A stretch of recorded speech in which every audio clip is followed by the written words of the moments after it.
pronuncia y que heroico sabremos cumplir. Es el voto que el alma pronuncia y que heroico sabremos cumplir. Que sabremos cumplir. Es el voto que el alma pronuncia y que heroico sabremos cumplir. Que sabremos cumplir. Sabremos cumplir. Sabremos cumplir. Sabremos cumplir.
Eyes on the stars and your feet on the ground. Theodore Roosevelt's recipe for success has real resonance for Australia tonight as they see a glittering prize twinkling on the horizon. They are ready, they are prepared, they're willing, they're determined to end 31 years of pain. The only question remains is whether they're good enough. In 90 minutes or perhaps a little longer, we shall know. Well, Husserdink has gone for a team that has goals in mind this evening. Tim Cahill and Marco Bresciano start. Harry Kewell and Archie Thompson are the men to drop out. It's reasonably the same 3-4-3 shape that Hiddink started with on Saturday. Tim Cahill playing at the head of the diamond. Vinnie Grella at the base, no doubt to keep an eye on the danger man Recoba. Emerton and Chipperfield will be expected to get forward and get some balls into the box for the likes of Cahill and captain Mark Viduka. Kewell and Aloisi may be used, among others, off the bench. Craig Foster, is that the team that you would have picked if you were Guus Hiddink? I think so. The only surprise, as we said, as Les said in the lead-up to this match, was maybe Harry Kewell. Whether that was a tactical switch or depended on his physical condition to have 90 minutes. He hasn't done that for oh so long. We always knew Marco Bresciano was going to come in, and Timmy Cahill is another genuine match winner. Those two players, reasonably fresh, both of them, are going to be key. The two captains, Mark Viduka and Paulo Montero. Tonight's referee, of course, Luis Medina Cantalejo. Change from Spain. The Uruguayans wanted a change, and as for the Uruguayan lineup, well, they've come with a slightly more circumspect approach, as you might expect on such a big event. In fact, it looks like they're pretty well matched up man for man with Australia. Guillermo Rodriguez and the returning Diego Lugano form a back three with Paulo Montero the captain. Gustavo Varela also returns after his ban. He and Mario Reguero providing the width, along with Diogo and Dario Rodriguez. Recoba, we think, will support Richard Morales up front. That side showing 4 changes from the first leg. Diego Perez in midfield was suffering with a muscular problem, possibly something to do with their long flight, in which most of them, Craig, had to fly economy. Yeah, absolutely. They're certainly not pleased, the players. I hear from the Uruguayan players, they're pretty upset they had to come that way. In fact, it was the lanky Morales who felt it the most, sitting in economy for 20 hours, not being able to stretch his legs. Whether that's going to affect him in the match, time will tell. It certainly looks as though it is a defensive lineup. Recoba will sit just in behind there, and you'd expect those wing-backs to come back, maybe play a 5-4-1 at times. Recoba, as always, so very dangerous. Well, there's the first problem of the night for the referee. We need a new ball. It's a wonderful sight at Telstra Stadium. Who says this isn't a football country? As we look at the Uruguayan danger man, Alvaro Recoba. Vital that Australia keep tabs on him tonight, but it's a sea of green and gold. A few Uruguayan flags as well. You know, back in 1974, Australia beat Uruguay 2-0 in Sydney en route to a World Cup in Germany. Could the same thing happen again tonight? We're about to find out. Cross your fingers, your toes, have your worry beads to hand. This is going to be a heck of a ride. Australia chasing the tie. 1-0 down after the first leg in Montevideo. And they're kicking from right to left on your screen in this first half. It's bound to be edgy, nervy opening start. Both teams try and settle down in front of this huge crowd at Telstra Stadium. Alvaro Recoba said this week that Uruguay had a divine right to be at the World Cup finals. Well, they're going to have to earn it this evening. Just a few of the banners have picked up on that statement in the crowd in Sydney. Divine right, said one, not tonight. I think, Craig, that patience might just be the key as well for Australia tonight. They've really got to play the tie and not the occasion. That's right. Possession will be critical for us. We need to make sure, like the first 30 minutes in Montevideo, we do control this match. We do control the ball. To get combinations, get people close to each other, support for Viduka. It is the role for Cahill and Bresciano, so getting back to defend when needed. Problems with the ball again for the Spanish referee to sort out. You can hear one or two of the boos from the crowd. They think it's a little more gamesmanship from the Uruguayans. I can tell you that Jorge Fossati has been vocal again in the Uruguayan press in the last couple of days. We've got to leave to one side all the things that are being said Fossati. We're not fearing that it might be in FIFA's interests when Australia go through. Where he gets that from, I'm not sure. Carlos Diogo taking his time over this throw-in on the right-hand side for Uruguay. They are in the box seat, leading as they do 1-0. Scott Chipperfield getting early touch of the ball. Didn't he play well in Montevideo? And of course, he did give away the free kick that led to the only goal that separates the teams at the moment. The referee's coming across to the near sides. A word with the fourth official.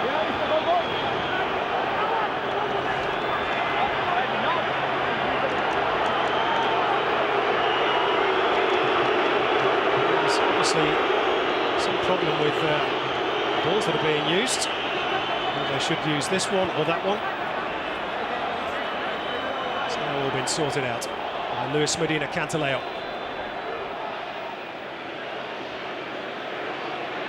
It's Gustavo Varela getting the return pass from Diogo. Andy Popovic got ahead on it. Chipperfield to Viduka. And Sgrella swinging the left boot.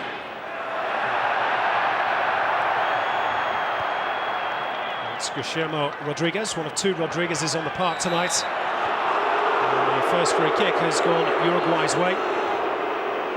Richard Morales, always a handful for Lucas Neal. Nice early signs, though, for Australia defensively. Trying to make sure they put pressure on the first touch of the Uruguayans coming from behind, keep them going away from goal, as they did on that occasion. Recoba to deliver. Oh, and it bounced off Mark Schwarzer. Early scare for Australia. He is the danger from any sort of range. We saw that on Saturday night in Montevideo. It was a good 30-35 metres out there, but he can hit them from any sort of range. That's where he's so dangerous. Mark Schwarzer just trying to organise his defence. And when you're doing that, you have to maintain concentration. So he'll have a go from anywhere. Recoba, we've seen him hit them as well. In the first leg, Schwarzer made some superb saves, held everything he needed to do, and really needs to be on it tonight. Another free kick, another delivery by Recoba towards Carlos Diogo, who's coming into the far post. Scott Chipperfield, who concedes the corner. It's been a bit of a nervy start by Australia. There's some problem with the pressure of the footballs, as you might have gathered by the constant changing in the opening moments. This is the man that Australia have to keep tabs on. Can't afford to give away too many free kicks, or indeed corners, with his quality of delivery.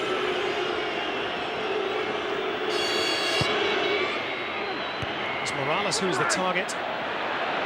Schwarzer will get it.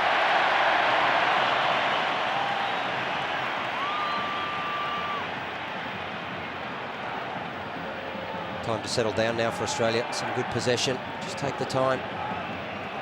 Start to build up the play. Get some people on the ball. Settle the nerves. That won't do too much to settle the nerves for Vinny Grella. Slight misunderstanding with Lucas Neal. It's Pablo Garcia of Real Madrid, of course, with the headband. A little player for the Uruguayans in midfield. Here's Dario Rodriguez, the goal scorer in the first leg. Vidmar wins that contest. Now Jason Kalina. It's good play from Kalina. Just maintaining possession, nothing on. Now Brett Emerton scampering away, just too much pace on the ball from Tony Vidmar. Right idea though. That's the key. Playing with one up front now, Viduka. It's a pretty cautious start really. Just leaving Cahill in behind Viduka. When we do receive the ball, we need to attack with players, get numbers forward. I'm sure the likes of Everton and Chipperfield have been given licence to get forward, and that's good work by Mark Viduka. Has Cahill and Bresciano in support. Slips it to Cahill, flag was up far side.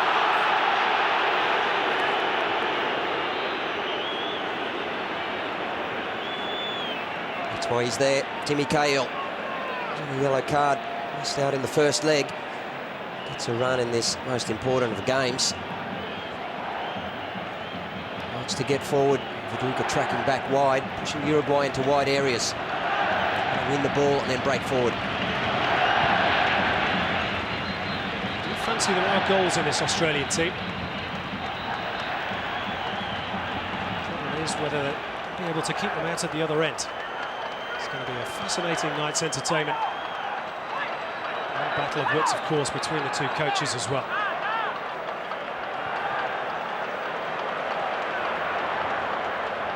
Neal, so a stretch that for Jason Kalina.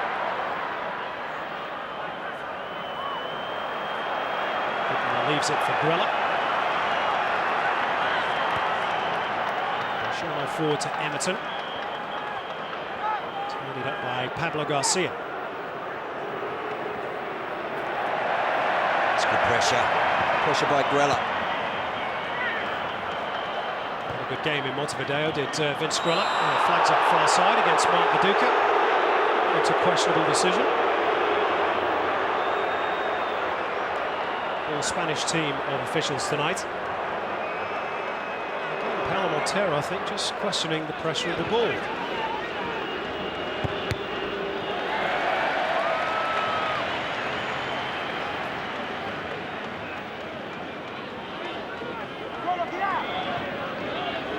Here's Varela.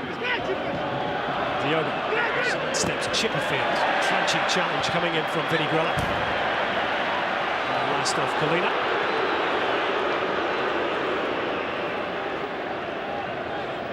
Question that the Australians will be fired up tonight.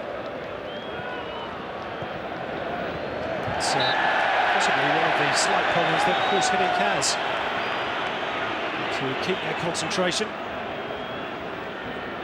keep their shape, which they did so well in Uruguay. Lugano. Varela in a tight spot. There's a foul by Chipperfield. Good pressure though. The tackle wasn't the best. It's so critical when we lose the ball. Fasadi getting upset about the tackle, no doubt. This time more than anything, it's critical when they turn over possession. The nearest man puts pressure on Uruguayan player. Don't let them play forward. Try and send them sideways and backwards. Now Bresciano. Just going to Touch off Diogo, that which deflected it into the path of the goalkeeper. Incidentally, Luis Medina Cantalejo just had a word with Jorge Fossati on this near side. They're encroaching out of the technical area. Jasper Larsen had to have the same conversation in Uruguay on Saturday.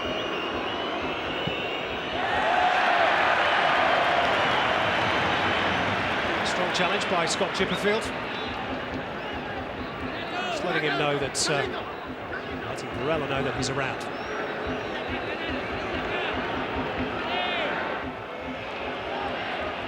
Now Varela has slipped his marker. Went to ground rather quickly there. Australian fans weren't happy with that decision. A few complaints by Chipperfield. It was lovely skill, really. Chipperfield on the inside got very, very close. This is danger signs. Exact same situation from the first leg. It's almost the same spot. Over to take. The referee again is just going to sort one or two things out in the penalty area. A few tense moments in Sydney, as you'd expect. Lots of movements in the penalty area. Koba delays. And the referees can have another word.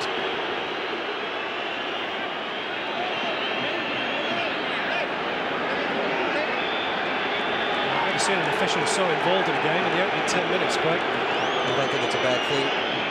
Simon is just asserting control here. Players jostling, shoving, hurt shirt pulling.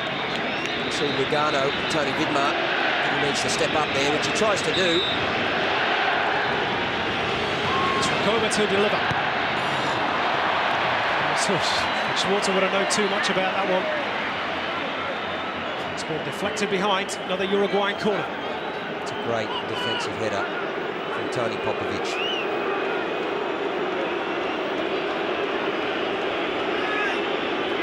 Another corner for Uruguay.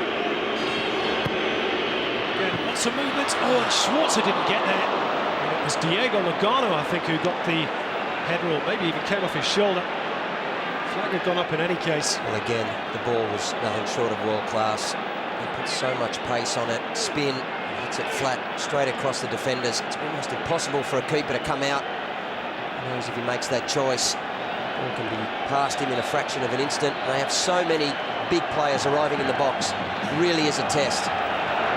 12 minutes gone, it's goalless in Sydney. Andrew Orsatti is down on the touchline with a comment. Andrew? Yes, indeed. Simon, I have to tell you, it was right under our nose that moment ago when Diego Lugano tangled with Tony Vidmar. And I tell you what, it was almost like a rugby tackle between the two. Thank you, Andrew. Australia have a corner, their first of the game. 12.5 minutes gone. Bresciano to take. Away at the near post by Montero. And Uruguay have dealt with that well. It's a better ball from Bresciano. He's our set-piece specialist. How much we'll need that tonight. Australia just need to settle down a bit here. That's a good ball. Popovic had stayed up for the corner. A shot from long range from Tony Vidmar. Forcing the save out of Carini. He doesn't score often, and when he does, they're important goals. And with the ball set up for him, it was a very good defensive header, actually. We had a man getting around the back there. Could have been dangerous. Good strike on target. First real attacking intent for Australia. And again, they've conceded a free kick. There's been too many of these in the opening 13-14 minutes, Craig. If it continues, Hiddink could be better off telling Lucas Neal, just allow Morales to win them in the air, and let's take the runners, because we cannot afford to keep giving away free kicks in these positions. We need to tell you who's going to take it. Diogo on the volley. Obviously a training ground move. That one didn't quite come off for Carlos Diogo, who plays for Real Madrid, whose father also played for the Uruguayan national team.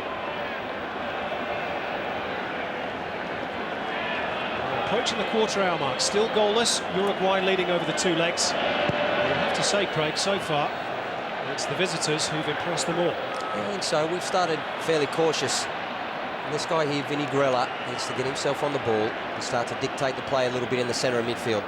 He's doing a good job of spoiling. He needs to start to settle the side down from the centre as well.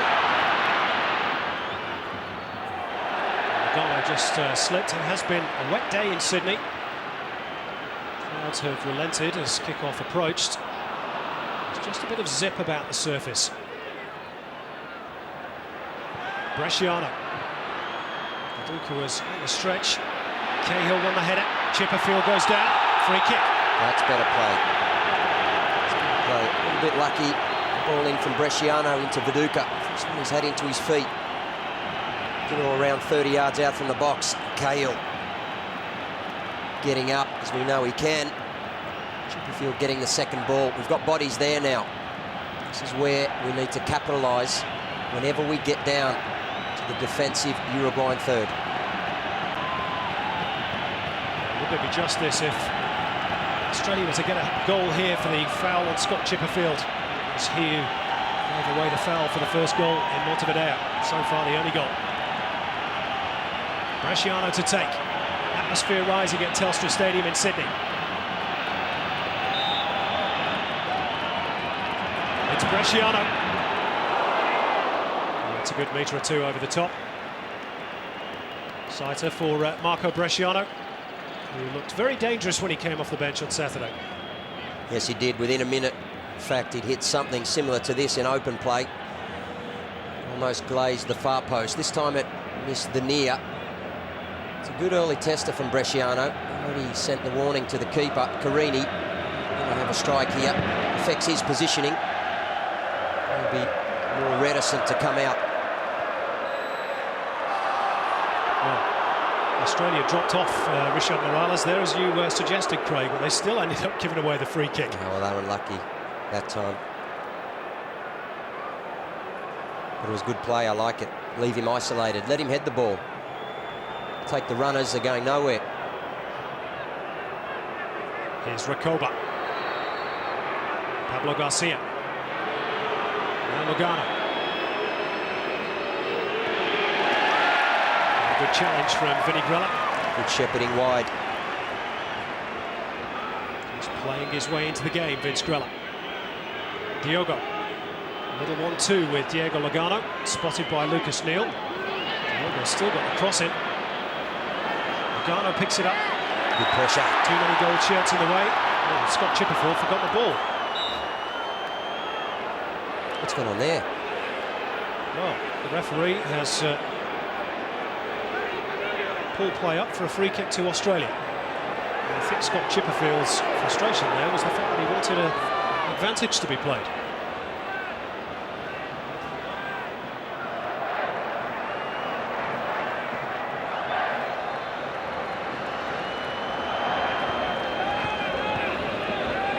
Tony Popovic. Very hard with his fitness over the last few weeks with Les Gillis and Anthony Crea. Although he's not been playing regularly for Crystal Palace through his various injury problems. Well as well, Montevideo. Viduka just leaning off. Here's a chance for Everton. Colina!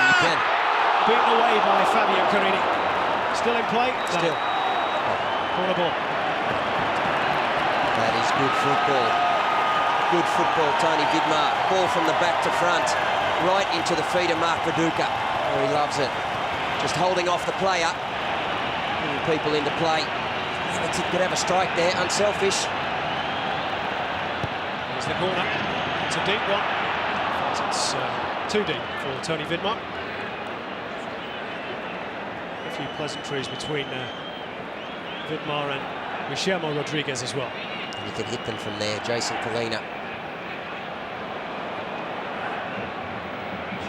Good opportunity for him in his favoured right boot, just outside the box. Plenty of those in the Dutch First Division, but good play at the back, I like it. We're under pressure, out wide. Popovic turned back, went back to the keeper, switched the play. Now Recoba. Oh, he's nicked the ball away from Vidmar. It's Recoba!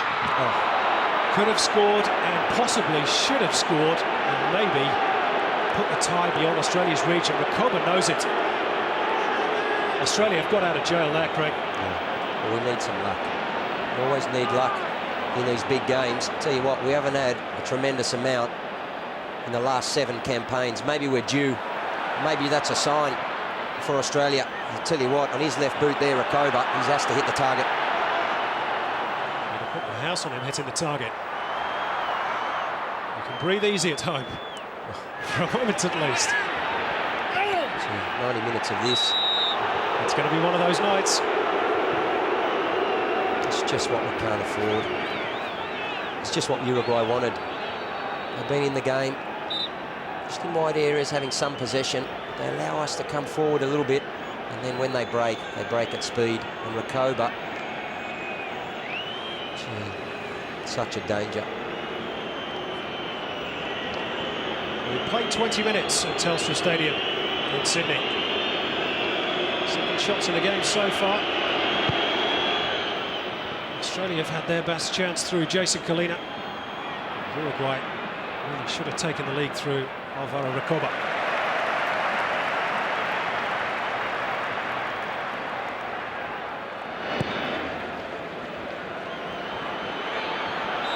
Maduka battling with Diego Lagana. That's going to be another interesting contest tonight. They didn't cope with him very well in Montevideo. He's a difficult customer. Lagano getting over the back of him every time as well. Returning the compliment from Morales. He has free kicks here consistently. I'll relish this. That's about 25, 30 metres out. Bresciano. By Pablo Garcia on the edge of the penalty box. Went Grella. It's away by Reguero.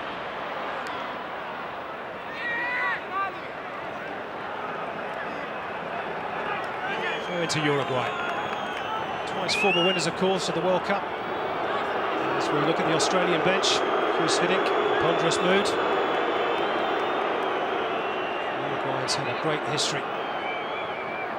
In fairness, they haven't done too much on the biggest stage in recent years. They are beatable.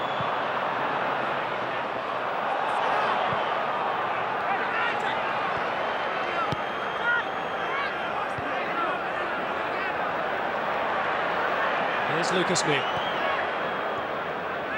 Bresciano didn't really look where Colina was. Australia have got it back. A little luckily, perhaps.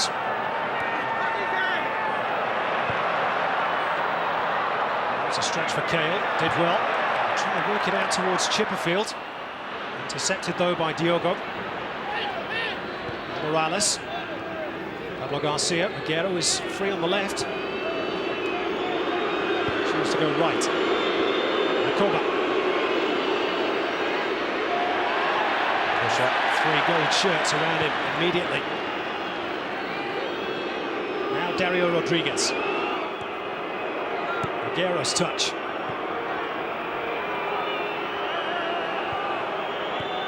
Varela.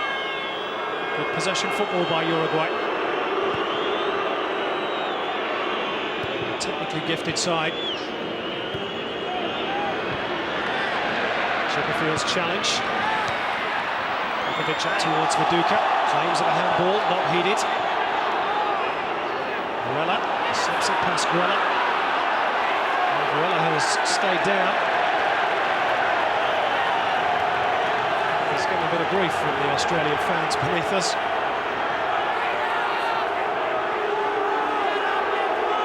Plenty of possession for Uruguay. Australians shuffling across the park and back again. Switches of play. Don't be too concerned. It's just when they get here in these areas, sometimes get positive numbers. Scott Chipperfield's working very hard. At times he's got people running onto him. He's going to need some assistance. Grella sometimes just a little bit slow getting across to help him. It's a bit of a worry. Garno leading into Mark Maduka. Despite the angelic look.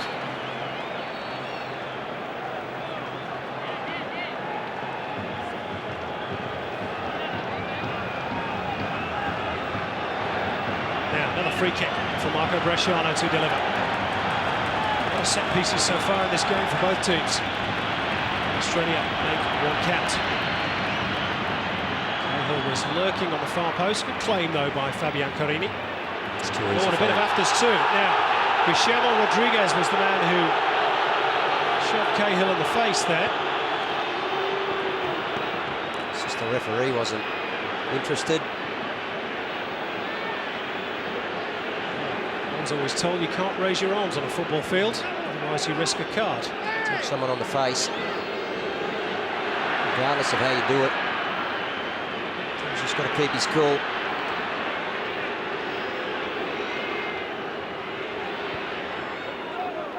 Here's Varela. Chipperfield just stuck the leg out.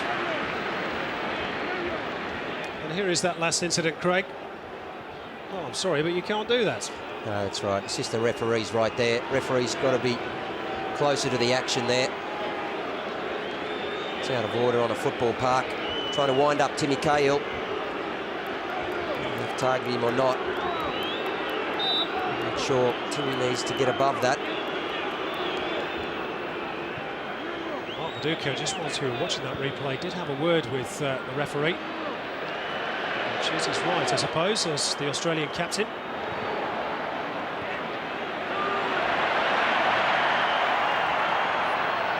Time, Lucas Neal. Australia try and play their way out of defence. Eventually they go long. Viduka's flick.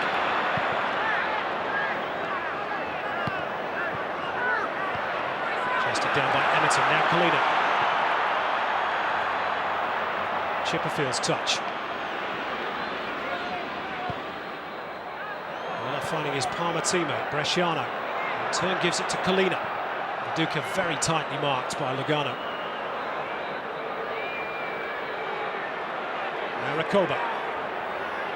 Reguero. Miguela with the tackle. That's the job. Screening in front. Important tackle. Again, Reguero has remained on the turf. Australian crowd particularly impressed by what they see perhaps as Uruguayan antics. Oh, and that was an arm across the face by Tony Popovic, and Popovic is going to get a yellow card for that. Now, to be fair, Craig, I think that's justified, but Australia will say there should have been a yellow card at the other end too. Oh, there's no doubt. It's two different incidents, so this is blatant. Defender, Uruguayan defenders, a little bit craftier. Instead of with his back to the referee. Back from Popper, well, he's just stepped across and clearly impeded the progress of Rakoba. And he gets an open play on the counter-attack, Jimmy. He's such a threat. The Uruguayan bench always have plenty to say. There's Harry Kuehl just going through some limbering up exercises. He may get to play his part later on. Rakoba's okay. Really, Tony Popovic can have no complaints about the yellow card.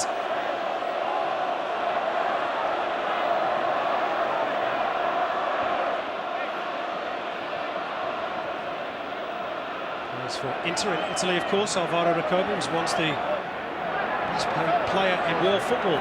Doesn't play that often for Inter these days. More words between the referee and the fourth official and Jorge Fossati. It's a night of high tension in Sydney. Every time Uruguayan is kicked or fouled, you see Fossati off the bench trying to wind the referee up. Trying to gain every advantage possible. Did request a change of referee, of course. Not officially, according to FIFA. I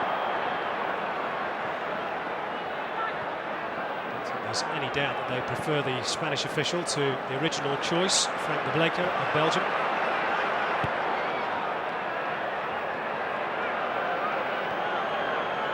There's Vinny Grella. He's under pressure. Good ball for Bresciano. That's into Kalina. Started beautifully, Kalina. Now, Grella. Ball just ran away from him for a moment. Viduka finding Emerton. Brett Emerton with a shot. Bresciano pulled off into space out wider. Low percentage shot from Emerton. Saw him take one with his left boot. And the Centenario, again, maybe not the best option. Worked very hard, Bresciano has, to get outside him to make the option.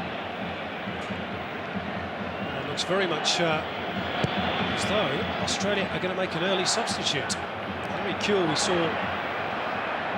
warming up a few minutes ago. He's stripped and ready for action on this near touchline.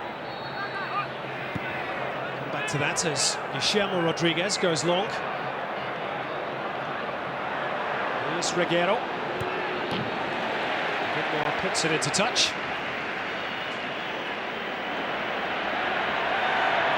There is Harry Kewell, he of the two ponytails these days.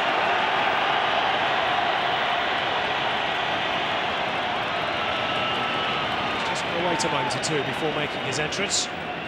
Just wonder whether there's an early injury for Australia, Craig. It's difficult to say. Just wonder whether one of the defenders centrally is going to come off. Scott Chipperfield free on the left if Australia can work the ball out to him. Out of your picture at the moment. Here's Grella in the centre circle. There's no doubt Hiddink has seen the ball. Viduka was offside. It was a late flag. Nice run though. He's always looking to get in behind the Uruguayan line, which is good. Not always coming short, but Gus Hiddink has seen something that he either doesn't like from Australia or that he wants to capitalise on.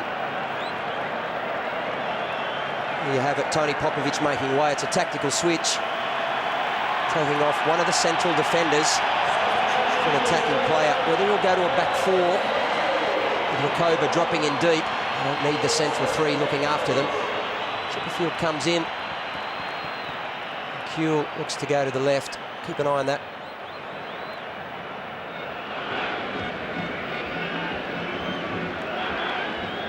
Certainly looks that way, Craig. It does. Only leaving one man up front is Uruguay. Kobe in behind. Only one at any stage. He would have known that. He wouldn't want to take the risk in the first 20 minutes. See yourself into the game. Put your central three. Make sure safety first and adjust as the game goes on. Well, more words with the Uruguayan bench. I think somebody from the Uruguayan delegation has been sent to the stand. Well, it's all going on. As yet, though, nobody has troubled the score sheet. If you're just tuning in, best chance for either side. Jason Kalina for Australia. Alvaro Rakova just shortly afterwards really should have hit the target. Harry Kewell is on. Tony Popovic is off. Tony Vidmar, his keeper under pressure. Plenty of time to deliver a ball. He's having a sterling match, Tony. He needs to roll it back to his right boot. Puts it on his left at pace. Sometimes.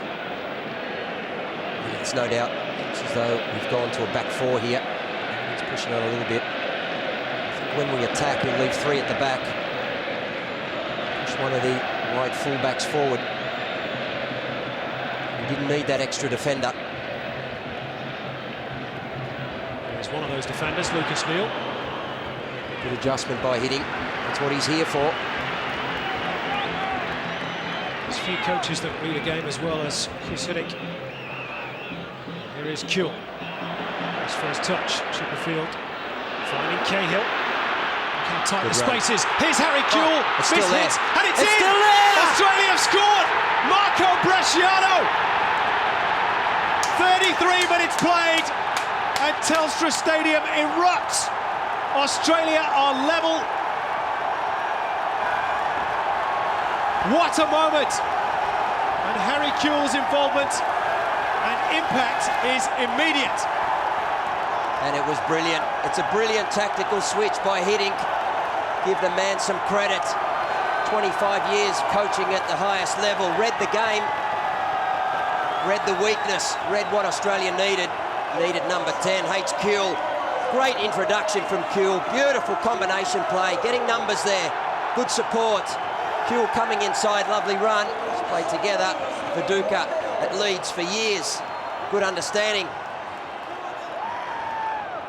Dream goal for Australia. What about that for a finish too by Marco Bresciano?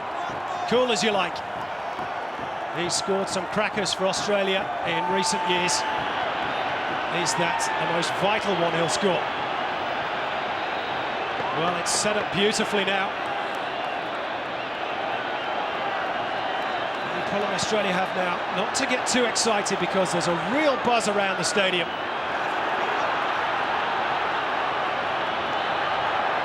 Just need to maintain possession. Also want to keep going forward. Well, you've got it. Let's try and get another. Just keep positive numbers at the back. See when we're going forward now, we're keeping 3 men there. Chipperfield's toughening in. And Brett Emerton's going forward. Grella, no offside. The ball is just a bit too long from Vinnie Grella. The Australian tails are up, no question about that, thanks to that man's goal. Listen to the noise around Telstra Stadium, and this is why. It was beautiful work by Kuhl. As soon as he came in, one-touch stuff, flicked it back, went inside. The touch off Viduka. Took a shot. Thankfully for Australia, it ran for Bresciano. I tell you what, we've asked for a big night from Marco. Last couple of years, he's been taking a step forward every time he played for Australia. I'm feeling it might be his night. Well, you did give him the big build-up, Craig. He's delivered. There's a long way to go yet. Vinnie Grella is penalised meantime. We'll take another look at the goal scorer. Must be going through Jorge Fossati's mind.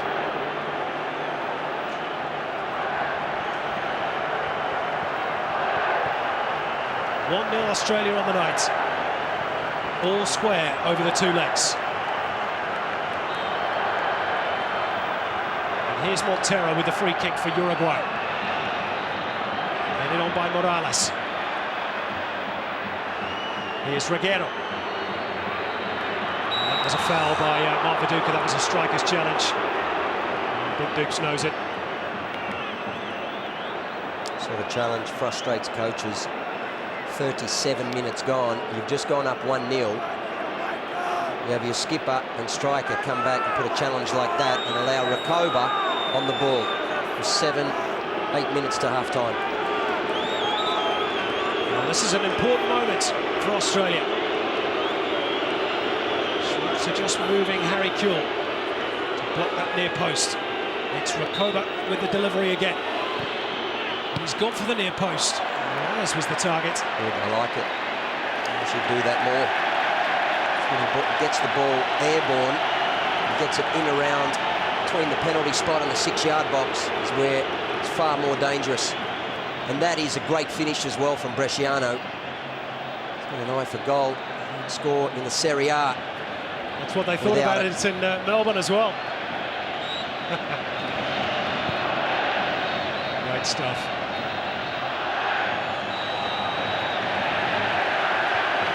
Again, Viduka Lugano. It's a key battle. I can tell you that Diego Lugano, suspended for the first leg, spent the whole of last week playing as Mark Viduka in training. His replacement, Diego Lopez. They've really found him difficult to deal with over the 2 legs. Carini has more work to do here. Free kick Australia.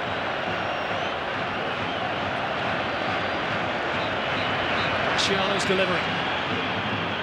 And Garcia at full stretch. He needs to be better. One of those free kicks could decide the game in Australia's favour. Needs to get the ball up. Lino drills it in. Up goes Viduka. Picked up by Diogo. That's a good flicker by Reguero. Morales just holds it up. Little return pass, foul by Tony Vidmar. Just the sort of area Australia don't need to concede set pieces, and a yellow card too for Vinny. He's been half a yard off there. He's provided cover. I think it was Lucas Neal. He's just tried to sit behind him, which has led him 3 or 4 yards off Morales. He's had to come forward. And the foul away. Well, they knew before the match, Simon, they would have to survive a number of Recoba's free kicks. Well, there's another one to deal with here. This one's a bit closer. Greatest of angles for left footer. Can go over the top of the wall. It's Mark Schwartz's right-hand post. This could be a key moment. 5 minutes to the break. Australia leading 1-0. 1-1 in the tie.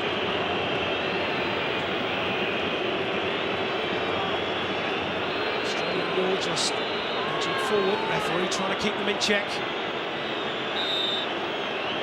It's Recoba. Over the top. Schwarzer watched it all the way. Good signs. Very good signs. Keep the momentum, Australia. The momentum of the team. Things going your way. To turn. It's 2 free kicks now. Recoba has wasted.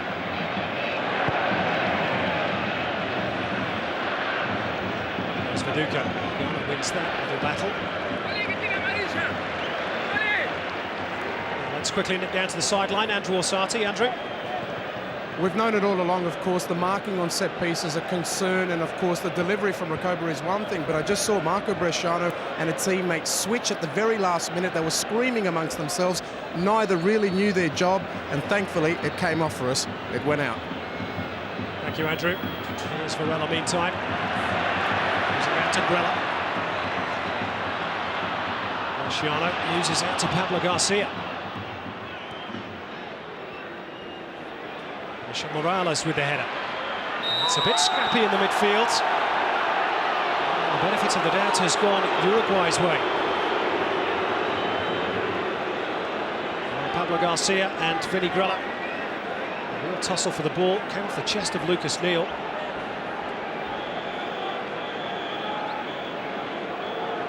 It's yet another free kick. 3 minutes to go before the break. Really feel the tension at Telstra Stadium. That's comfortable enough. Oh, well, should have been for Mark Schwarzer.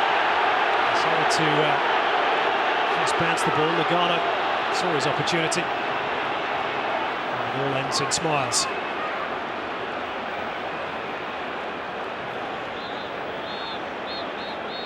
It's an easy enough catch for Schwarzer, but just the bounce gave Lugano half a thought of going in for the rebound.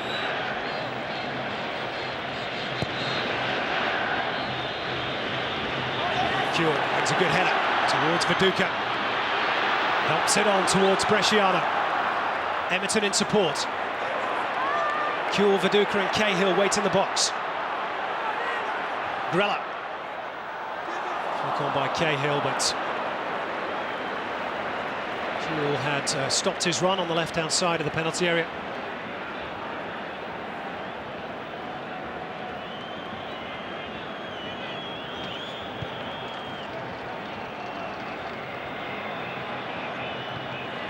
Morales' header, cleared by Lucas Neal. Grella. It's a good first half, just beyond Viduka. Kuhl tries to win it back and was rather late on Diego Lugano. He's going to have to sort out another little spat. Well, it was a foul, no question about that. But Lugano certainly made the most of it. See by Harry Kuhl's face as soon as he made the challenge. He knew he was late.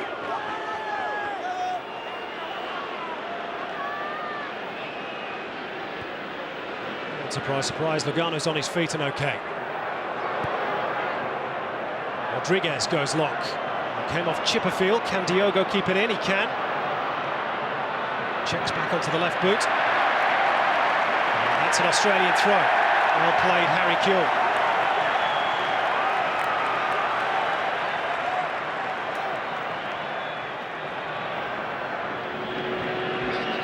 Really put himself about Harry Kuhl since coming on for Tony Popovic. The half-hour mark. vital part to play in the goal. It's another late challenge, this time by Aguero, who gets shown the yellow card. Jason Colina felt the full weight of this one.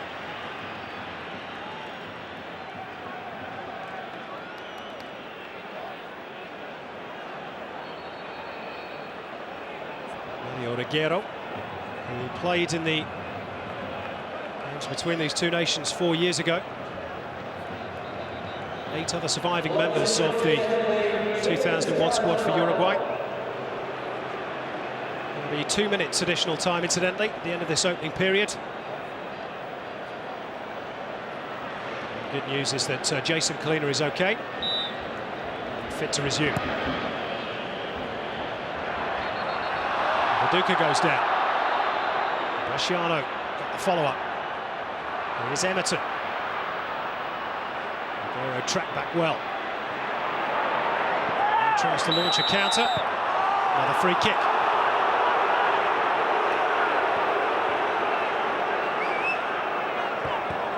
Well, he's been a central figure, hasn't he, Luis Medina Cantalejo? Everything from the pressure of the balls to sorting out problems on the Uruguayan bench. A few bookings as well. He's earned his match fee already.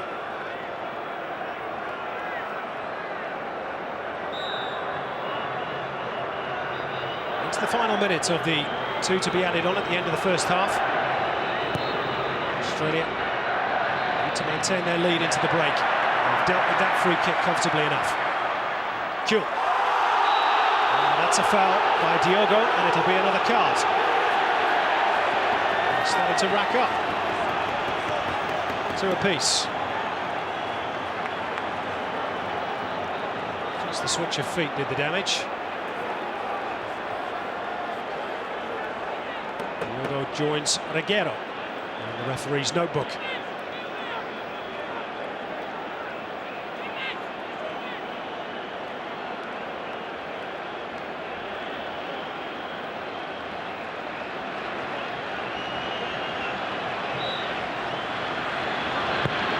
Chipperfield with this free kick. Great if Australia could get a second goal. Came off Emerton's head. There's Kuhl. Colina. And there is the half-time whistle. A very eventful first half. And it's the Australian fans who are on their feet at the break. Jason Colina had a good chance for Australia early on. Alvaro Recoba really should have scored, but that man did. And his 7th international goal means that on the tie, it's all square. But on the night, at the break, it's Australia leading Uruguay by 1-0.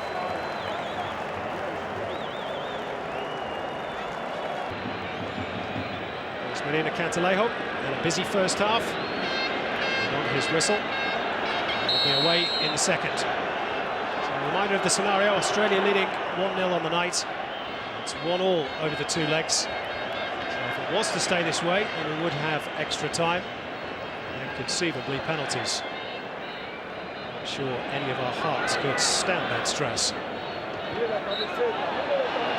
a foul on Tim Cahill. Incidentally, no changes for either side, either coach during the break. Change that has been made so far by Australia. Cue on for Tony Popovic. Looks a good move, at least thus far, for Chris Hiddink. And here is Kuhl trying to attack the Uruguayan fullback, and it's a free kick. And possibly a word in the ear of Diego Lugano, a Spanish official. Well, maybe just some signs that Harry Kuhl's regaining some of that trickery with the feet that has made him arguably Australia's most famous player. More importantly, it's an early chance in this second half for the Socceroos to put more pressure on the Uruguayan defence. Bresciano, the goal scorer, standing over the ball. The crowd are on their feet again. It's a wonderful atmosphere inside Telstra Stadium in Sydney. The Socceroos drive home their advantage. Bresciano curls it in. Oh, and Cahill was free. Couldn't get on it. Still in the box over the top corner. Better free kick. The message at half-time to Bresciano. More of the same. But get your set pieces right. Bresciano just urging the crowd in that far side. Australian corner. Over the top of Brett Emerton. Good header by Lugano. In the air by Grella. They're trying to retrieve it for Australia. The line by Guillermo Rodriguez. Lucas Neal just throwing the ball out of play. Jason Kalina just having a word with the Spanish official. Protesting about the challenge on him, about bouncing ball. It was a poor defensive header from Grella. Came out, the clearance. Kalina under pressure. Emerton's tackle gives Uruguay their first corner of the second half. Pressure on the man, on the ball, whenever it's distributed to someone, is critical for Australia. Can't start to allow Uruguayan players to get time on the ball. Kova's getting some stick from the home fans, as you might expect. He's enjoying it. It's a mark of respect for a player. It's his delivery. It's a deep one. Oh, Lugano was free. Unfortunately, a foul had been committed on Tim Cahill.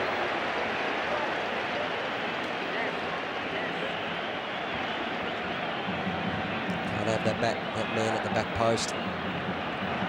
Lugano, very good in the air. Again, they've got someone free.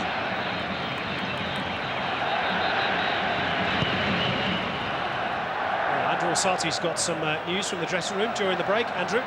As you'd expect, Simon, it was extremely tense on the sideline just before half-time. Some of the FFA officials were complaining with the fourth official and the substitutes from Uruguay, but it was one of extreme calm in the half-time chat from Hiddink. He asked the players to remain composed, don't panic, and the players were encouraging each other. I spoke to Ahmed Elric, who's not named on the substitutes bench tonight, and he said they are ready for the fight here tonight. Sure they are. Thank you, Andrew.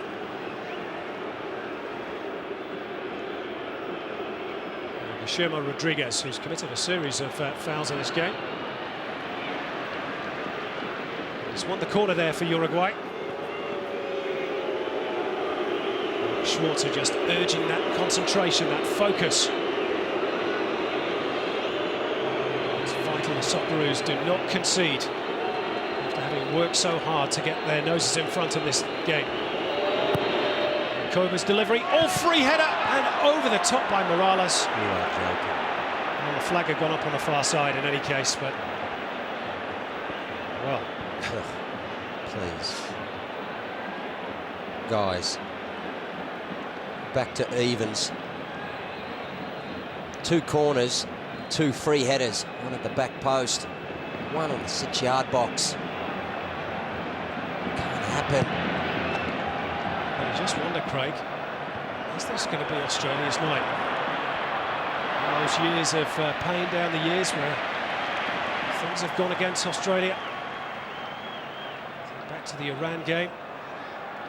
Uruguay 4 years ago in Montevideo, when a great spell in the opening period of the second half in Montevideo. Maybe Lady Luck is about to smile on the Socceroos. Shouldn't tempt fate. Still a long way to go. Here's Kuhl. Decent delivery. And then he gets. Real concerns for us in defence. We saw in the first leg in Montevideo 2 or 3 occasions, one of them they scored from Uruguay. There was blue shirts free in the box and set pieces. It just can't happen. Talk was before the match, we're going to play with 3 zonal defenders and the rest picking up. Something's going wrong. Now here's Reguero. Trying to snap at his heels. Emerton's there as well. Wants to keep pace with him and does so. It's done well. You could just tell that there's some frustration from the Uruguayan players. Trying to claim free kicks at every opportunity, although in fairness, Emerton did have hold of Reguero's shirt there. It's a good contest. Just starting to get in the ear of the Australians as well. I've noticed a few words to say to Lucas Neal. Wind up the Australians. come off the arm of Dario Rodriguez. He was appealing. There's Lugano. Varela. Good move by the Uruguayans. Morales and Diego Lugano wait in the middle. Good tracking back. It's a goal kick. Brilliant stuff. Scotty Chipperfield stepped forward into midfield there. This time the challenge. It was a mistimed run coming out of the defensive line. Once he'd missed, the ball was into Morales. Boy wide for Uruguay was free. Needs to occupy that space. Chipperfield can only come forward. It's safe to do so. Thankfully, Harry Kuehl tracked back beautifully.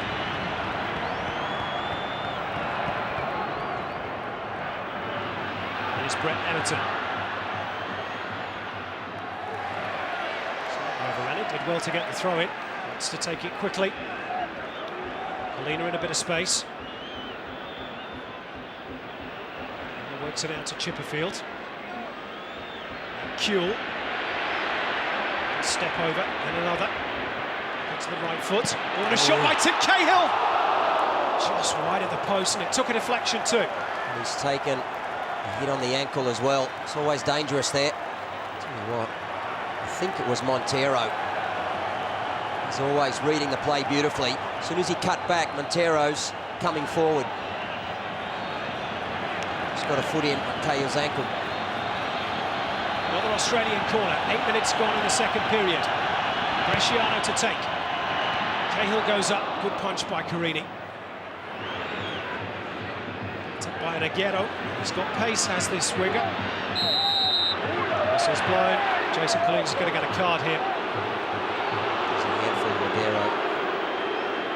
There's the danger for them.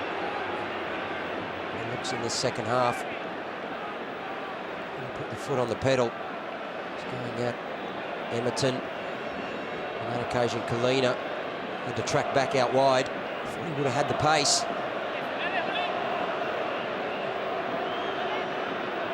Third yellow card of the night for Australia. No second leg to worry about, of course, so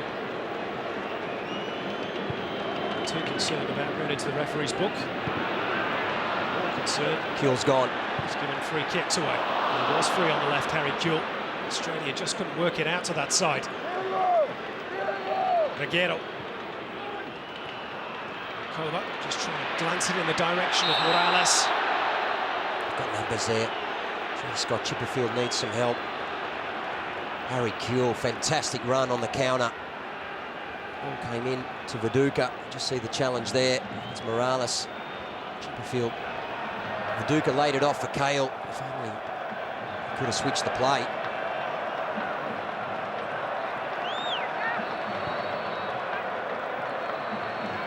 Here's Guillermo Rodriguez. It's easy enough for Kuehl. It's a different Harry Kuehl tonight. Loves that left side this week. He coached to take Australia to the World Cup. Rally Razic implored, hit him, employ him on that side. So far it's worked. There's Everton on the other side. Back to Grella. Now Kuehl. Chipperfield's up in support. Everton have made a good run. Brett Everton's ball in. Montero, showing all his experience, just stuck out a right boot. Away into touch. Australia on top at the moment.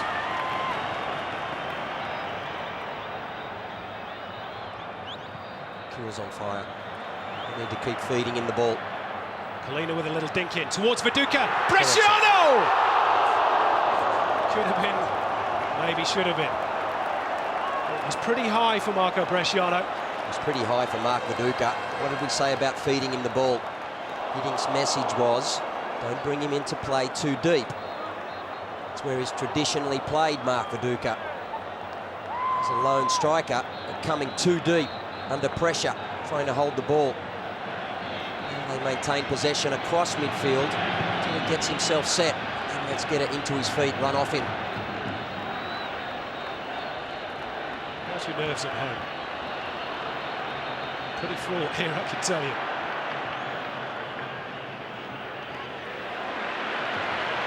Plenty to be positive about for Australia. Comfortable at the back at the moment. Lucas Neal and Tony Vidmar doing an excellent job. goes central. Just bounced for Tim Cahill. He's in there trying to make a nuisance of himself. Picked up by Emerton. Australia, as they did from large swathes of Montevideo, controlling this. Here's Kuehl. The bounce worked for his favour, over the top by Montero. Another Australian corner. Again, beautiful work. But it's Harry Kuehl who's making the runs. He's tormenting the right fullback at the moment, coming deep, turning, using his body beautifully, turning players every time. He's just been forced a fraction wide to have a strike there. It's a third ball he's fizzed across the box. Montero's been there every time. We're asking some searching questions of the Uruguayan defence here, Australia. Can they get this key second goal? Chipperfield's ball in, that's too close to the keeper.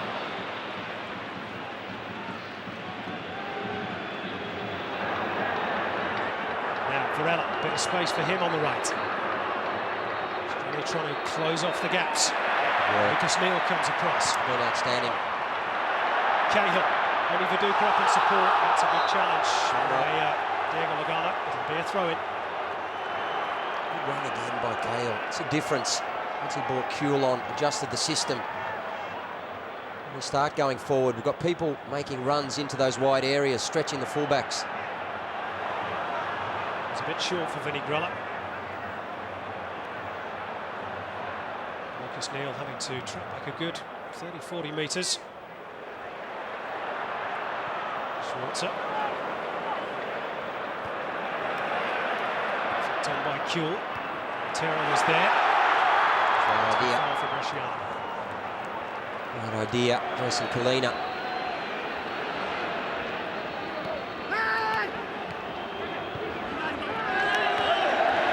Jason Kalina having a word with the referee.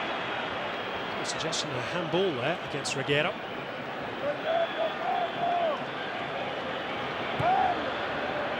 Beautiful. Slide wheel pass, finding Cahill. Now Chipperfield. Australia trying to build up a head of steam again. This man's the key. Harry Kuehl. It's very deep. Cahill! So it's gone already. We know he can leap. He's got up there and he's pulled it off his head. Keeper's not happy. Ball wasn't the greatest from Kuehl. Too close to the keeper. Gee, it's good signs for Australia. And Kuehl just drops off that forward line. Takes the defender forward, drops back into the space, gets it to his feet. Good run from Chipperfield going beyond him there, keeping the full back in the defensive area. And Kuehl to attack players.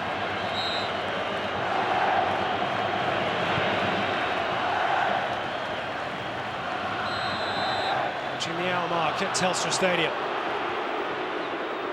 Neal penalised. In fairness, he needs a step ladder to get above Richard Morales. Whether they fitted him in the economy seats, I'm not sure. Cahill wins that header. Bresciano runs after the ball. He's given Dario Rodriguez plenty to think about. Good pressure. Viduka busying himself as well. He's forcing them wide. Bresciano keeping the pressure on. They can go backwards and wide. Just only give them one option. Stuck out an important boot there. It's almost deflected into Rakoba's path. Bresciano with a little dink over the top. Viduka is concerned about the offside flag. To track back. Past the hour mark in Sydney. 1-0 Australia on the night. All square on aggregate. Bresciano's pushing a long way forward. Going up and occupying the other centre half, Lugano. Montero's having to take Viduka. It's good signs for us. Allow them to be too comfortable at the back. Try and occupy their spare man. Got out of play. Harry Kuehl. Well, if there are any question marks over his fitness, he's answered them tonight. He's been a different player. Looks a confident Kuehl of old. Stepped off the pace, Montevideo. I'll tell you what, Chris Hiddings got it right again, gave him the full 90 minutes. He's one of those who raised questions about it. He's put 90 minutes in his legs and he looks all the better for it, Kuehl. Australia are controlling this game at the moment. Marciano onside. Cahill makes his way into the middle. Just didn't arrive. It's picked up the loose ball by Reguero. Vidmar has to be careful with Recoba around. He's done well. Cahill. Bresciano. It's his sort of range. Edge of the penalty area.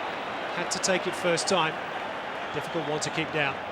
Some good play from Cahill, brought him to play. Good ball from Vidmar, but the key is here. The key for us in this game in the second half so far is here. It's Tony Vidmar. It's the two central. Lucas Neal's staying.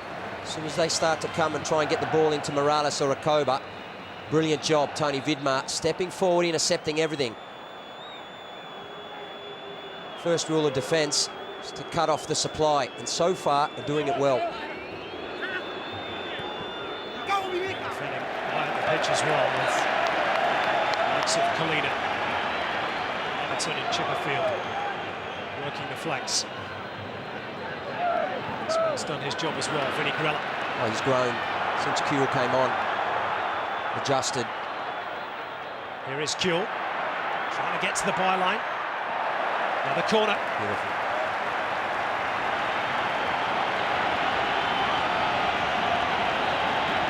Harry Kuehl's had his critics, but this crowd in Sydney is on their feet, applauding the Socceroos' efforts. Can they force the door open a second time? Bresciano's corner, again it's too close to the keeper.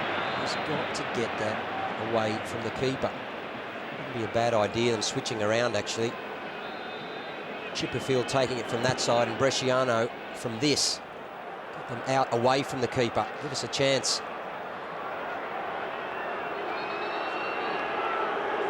Guillermo Rodriguez for Uruguay.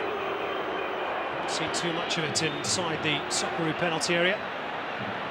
Kuehl just leads Recoba away from the ball. Now, was Bresciano being held? Yes, he was. He was. Pablo Garcia was the culprit.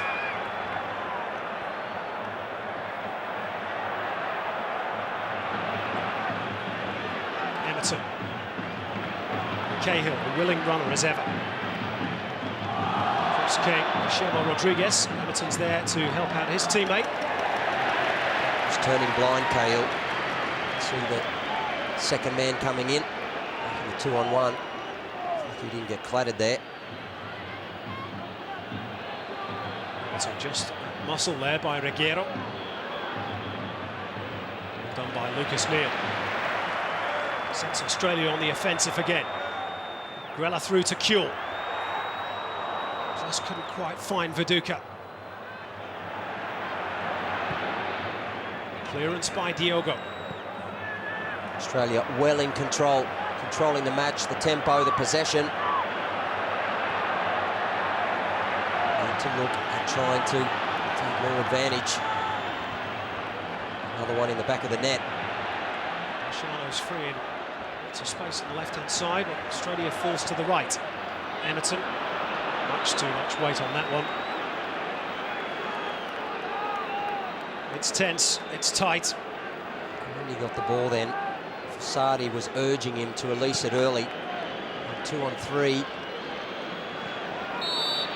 Confirmation of the attendance tonight, 82,698. One of them will be leaving early, I can guarantee that. Now, Australia have cut down on the free kicks, conceded in the second half, but they have got one up here.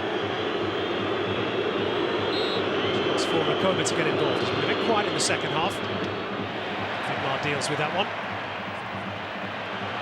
Cahill, 50-50 ball, won by Kuehl. No foul given. Good idea by Harry. Just flicking it over Lugano's leg. Been away there. Lugano suggesting that Kuehl took a dive there. More stellar work from Tony Vidmar. Had a good game tonight, Tony Vidmar. He too has his critics, but served his country well down the years.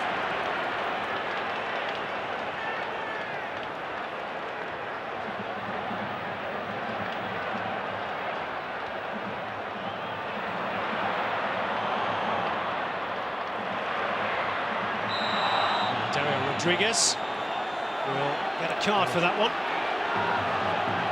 It's a late challenge on Jason Kalina. Goal scoring hero of the first leg. It's a card in the second. In fact, he got a card in the first as well. Jason's drawn the tackle. He's almost asked for it, really. It's unfortunate. Cahill couldn't get the ball to Emerton. He made a great run. Oh, he's gone in well over the ball there. Jason's gone in fairly. Decision by the referee.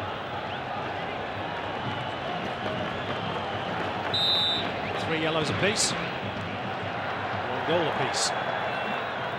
In terms of the 2 legs. Oh. Lucas Neal took a knock there as well. So learned to release the ball early.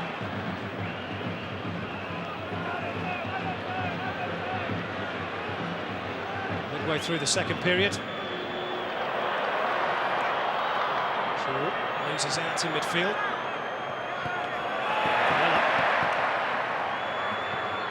And turned by Chipperfield. There's some chasing back to do now.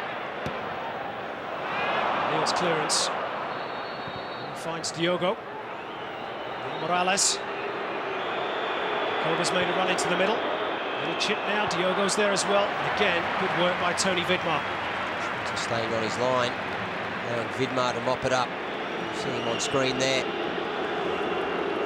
He's had a marvellous career. Still playing professionally in Holland. If he keeps this up, approach legend status. He's having a whale of a game. Now some defending to do here for the Socceroos. Must not concede. Emerton met it at the near post. Back to Recoba. Second bite of the cherry. Looked it in with that cultured left boot, but Schwarzer was there. Tiring Recoba, you know. He's not had much of an impact in the second period, has he? He hasn't had that much time this season with Inter Milan. Last month, I understand he's had a few games, or half games. But a full 90 minutes and a massive emotional effort in Montevideo, getting his team over the line. I wonder how tired he's getting. Kuhl looks very sprightly.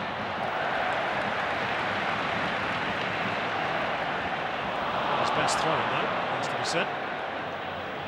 See Recoba again. He's falling over. I think his legs are starting to go. His delivery on the free kicks. Execution is suffering. Cahill. Trying to just weave his way past the defender. He's a bit too experienced for that. It's good pressure. Defending from the front. Easy possession, play out of defence. Keep the pressure higher up the park. You see, we're playing in their half. 20 minutes to go in Sydney. Australia trying to put to an end series of 7 previous failed campaigns.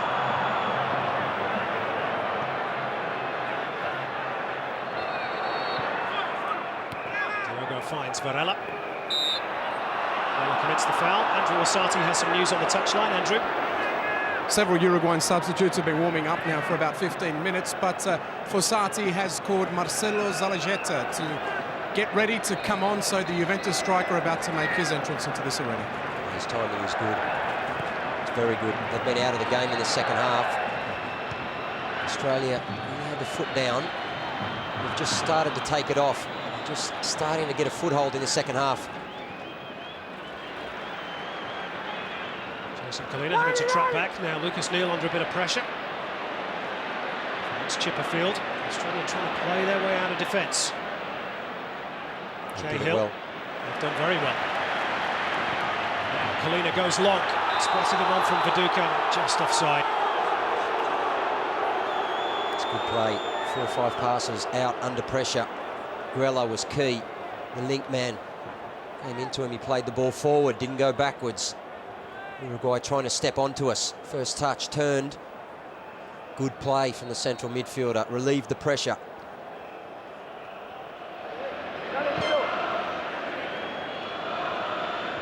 Good header by Lucas Neal. Morales battling with Neal again.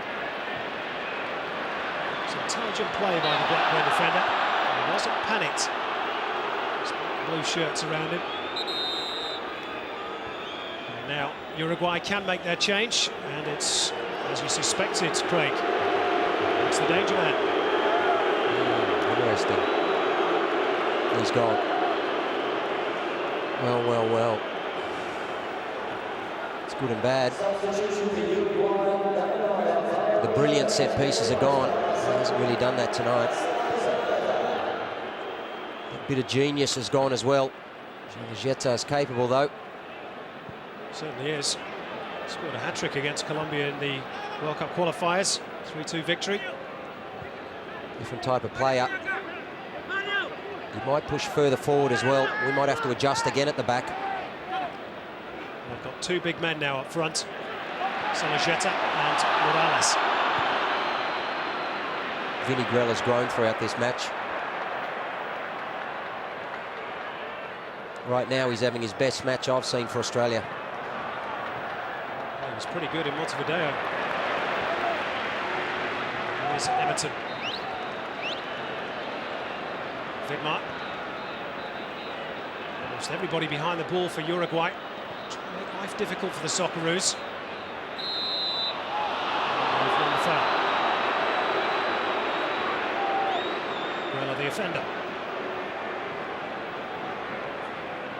Almost better off getting that ball in early. In behind for Kuhl or Viduka, keep forcing them back. Get a bit nervous when we start playing around in front of them. They're so expert at stepping forward, killing the move, getting possession back and breaking out. Free kick duties now with Paulo Montero. Following the departure of Recoba. Varela, was clattered into there. Referee's allowed play to go on. Harry Kuhl. Socceroos went down. Australian heart in their mouth there. Harry Kuhl's made a magnificent tackle. Australia on the counter. Viduka. Everton and Cahill joining in support in the penalty area. Intelligent pass finding Colina. It's good play by the Socceroos. They've been able to retain possession. Pass cross though from Kuhl. He's got to stop. It's no good lifting him into the far post. Carini's too good coming off his line.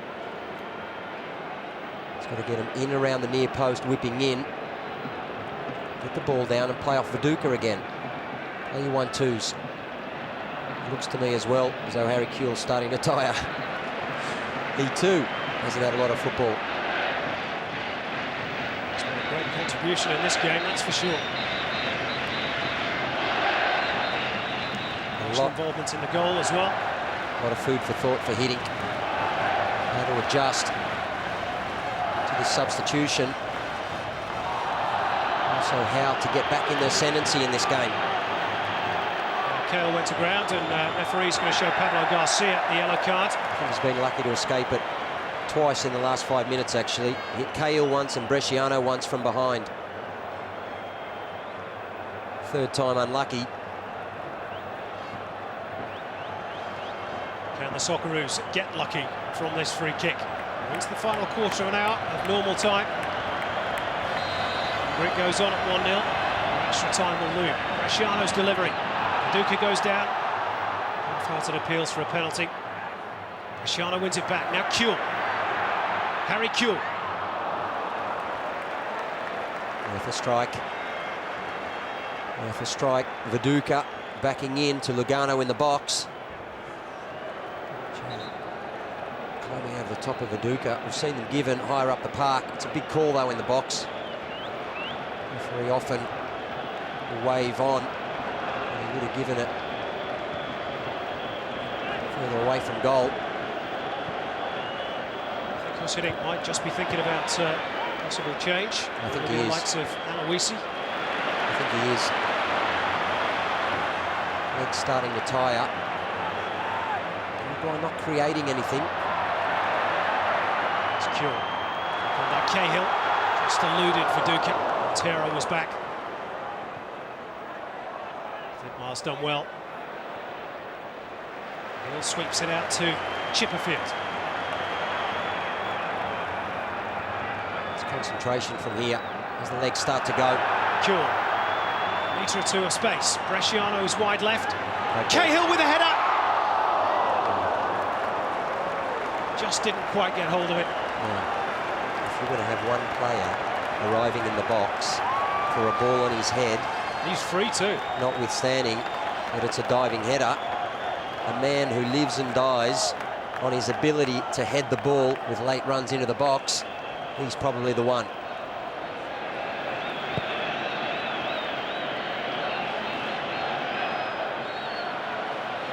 Still it remains 1-0.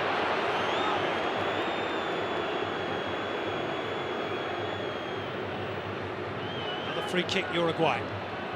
Taken short. Chemo Rodriguez charged down well by Cahill. He's worked ever so hard tonight, Tim Cahill. Australia getting out very quickly. Yeah.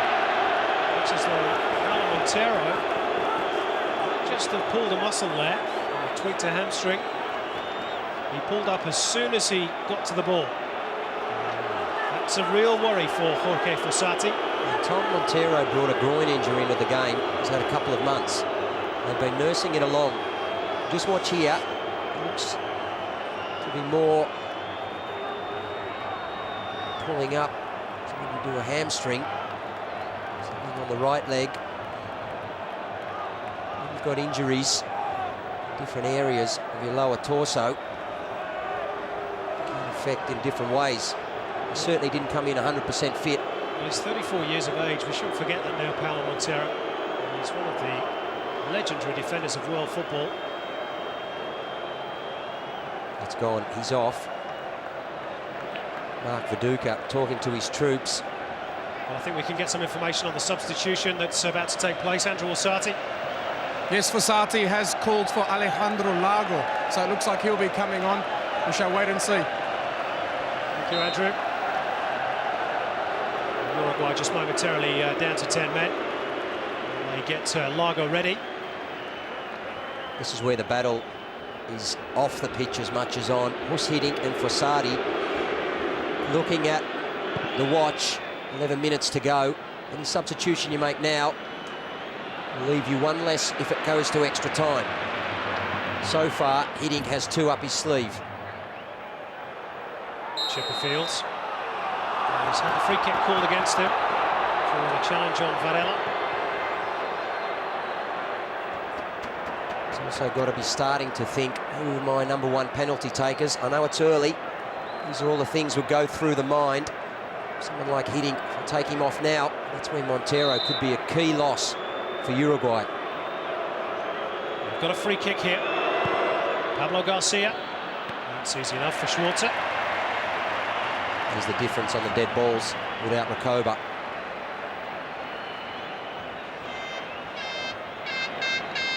Uruguay still to make their change. And the gap for Montero. Now, Harry Kuhl in round the back. Kuhl shot! Oh, Carini wasn't convincing. He's gotten away with it. It's a good snapshot on the right. Bresciano had made his way in. So had Viduka once he got the ball off his head. Difficult to score at the near post. His right boot, though, needs to go to the far. Let Carini save it across to Viduka.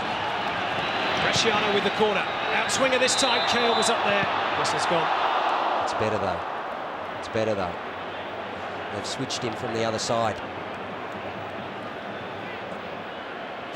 9 minutes to go, Craig. How is this game and this tie going to end up? Just confirmation that it's Marcelo Sosa who's the change for Uruguay.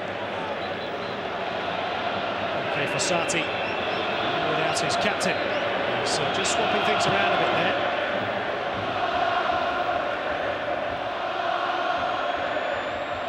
Apparently he did call for Lago first, as Andrew Orsatti suggested, but he changed his mind. Marcelo Sosa is the replacement. Svinigrella clears his lines.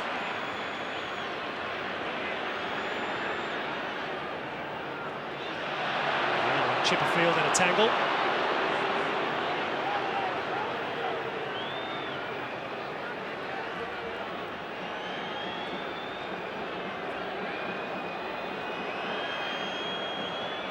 Viduka. Cahill's header. Again.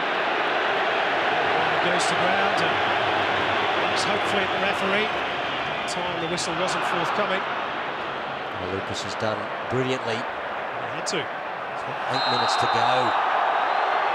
What you don't need is short passes inviting pressure in a defensive third. He's had a terrific game, Lucas. Oh, he's been brilliant. The first leg in the second half, Neil, Vidmar, Popovic, heroic. If we get through tonight, I think those three guys are a long way towards getting us there. Tonight, Popovic did well when he was on, but these two have been brilliant so far. Need to keep concentrating. Everton. Can he keep it in play? Just too far for Brett Everton. So late in the game, staring down the barrel of extra time, it's more than likely, if the game's going to be decided, that it will be decided by a mistake. Tired legs don't get to something, a mistimed tackle, miscontrolled pass. Have to go right to the final whistle. I don't think there's any questioning Australia's fitness. They're as keen in the 84th minute as they were in the first. That was epitomised by Brett Everton just a few seconds ago. This is where you need the crowd now, willing the guys on. You need 82,000 voices in unison getting them over the line. I've heard your call, Craig.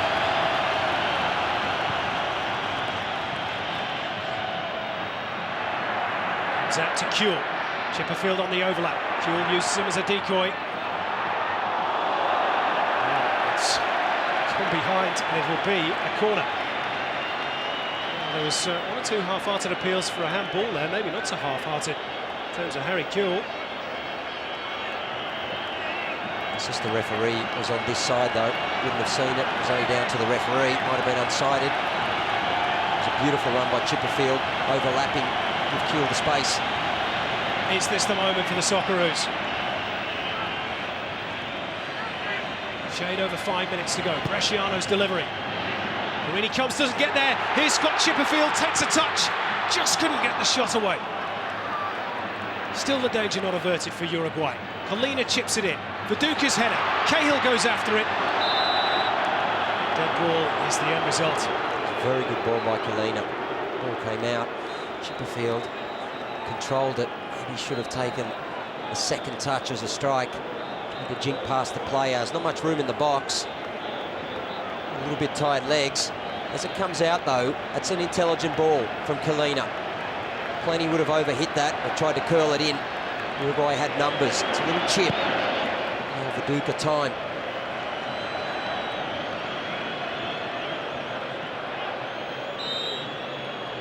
Whistle's gone again.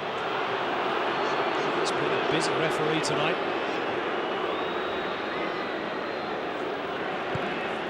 Pablo Garcia. Well spotted by Harry Kuehl, that ball. Now, can Australia profit? Plenty back though for Uruguay in fairness. And that's a foul and a free kick. It's carded Kuehl. Harry needs to stay away. Just get away from him, it's done.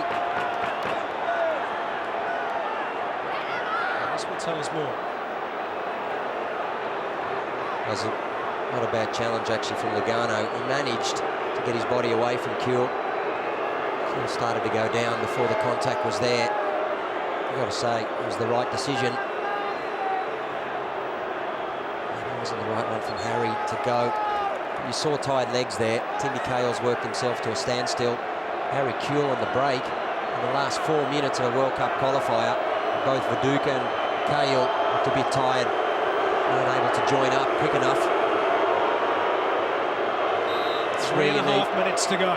It's where you need a moment of magic, Simon. You need a Viduka to do something special. It's going to take something special to win this tie in normal time. Up and under. Jules happy to let it bounce out of play.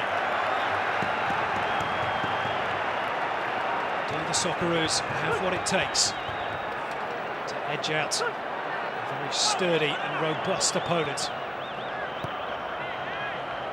They'll be well ahead on points in this game. Well spotted the one of Everton.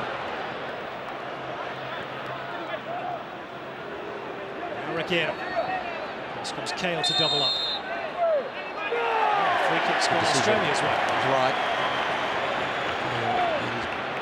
Body across the ball.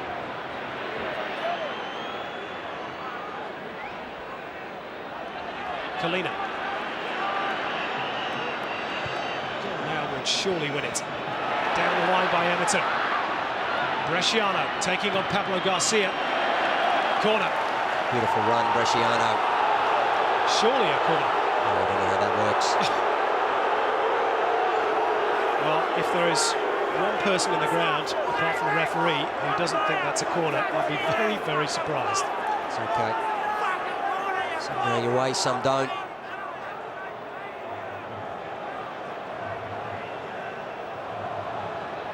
It's a corner. Oh, it's clearly a corner. The linesman's about 5 metres away. Oh, it's quite ridiculous. Just getting upset about it. I think they've done well so far. Get upset if Uruguay score here, I can tell you that. Salajeta. All there, as he's been all night.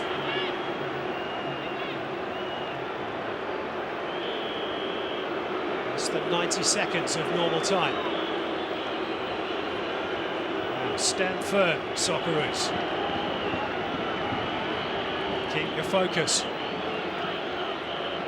Numbers back. Just need no foul. Well, Chipperfield's clearance.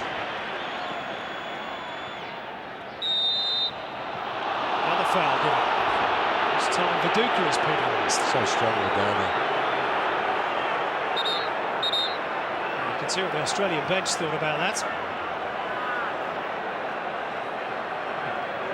44 fouls, our stat count says, in this game. Time. 6 yellow cards.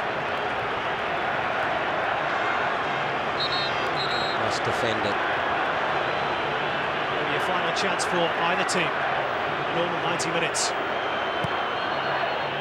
This would be too cruel after the Socceroos' performance tonight. Salajeta. Trying to slip away from a combination of Everton and Kale. Did well. Delivery wasn't great, hopefully for Australia. Everton did well.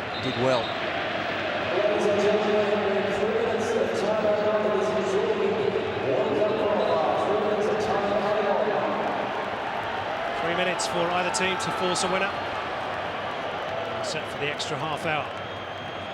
Which, incidentally, just for your information, away goals will count double.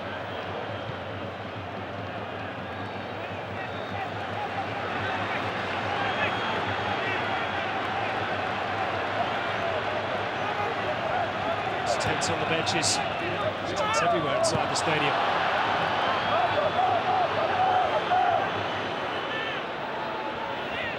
Reguero's touch.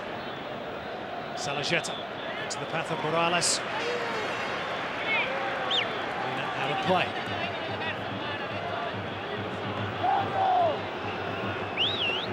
Shimo Rodriguez, you can sense the nerves around Telstra Stadium. Salajeta. Who's managed to get a body in the way. Charlo wins the free kick. One last attack.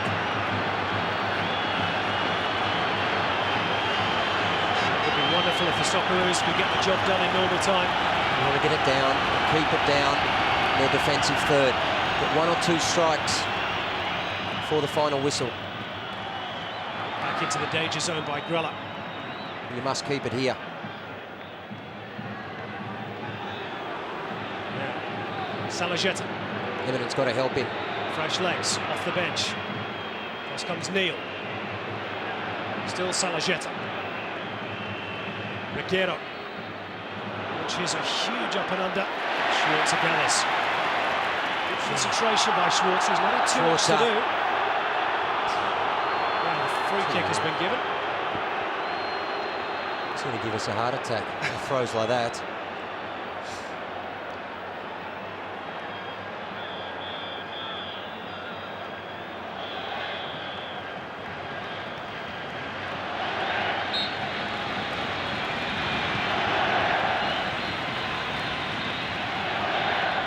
Time left for one more Socceroos attack. Maybe now, 30 seconds left of the 3 minutes. Kuhl on the turn. Slight miscontrol. Neil goes route one, looking for Viduka. Carini claims. Get you one go. You have to close up shop now. Well, there it is. The final whistle. Australia have won on the night by 1-0, but it's all square on aggregate. So we're going to be in extra time, extra half hour, and then, if necessary, penalties. Greg, your thoughts on the 90 minutes? Outstanding second half for Australia. Certainly the first 30 of it anyway. Really controlled the match. That was the key beforehand. They're at home. Got the goal that they needed. Second half was all about still being patient. They really controlled it well. Minimised Uruguay to some set pieces, not many chances. I can't remember Schwarzer having a real save of class to make in the second half. Outstanding performance. Unfortunately, couldn't get that second goal. And again, I don't think they'll be too disappointed. They would have thought, they would have planned for this beforehand. I think he'll know what he wants to achieve. Okay, so a reminder, full time in the second leg. Australia 1, Uruguay 0. It's 1-1 in terms of the tie, so we'll have half hour of extra time. Well, I'm sure Husidink has had his say during the brief recess. I suppose we should say, Fozzie, that it's not only Montero and Recoba, but Forlan that's missing as well. And really, Uruguay are down to the bare bones. And we should also remember they've never scored in Australia. So the omens really are all with the Socceroos. Yeah, I don't want to talk about it. I don't want to jinx us. It's gone extremely well for Australia. I think Hidding's tactical plan over both legs has worked to a T. They look good. Just before they went out, they formed a huddle. All of the support staff, everyone, with Hus Hiddink at the centre, talking to the players. I like the look of them. Quick comment from Andrew Orsatti down on the touchline. Andrew?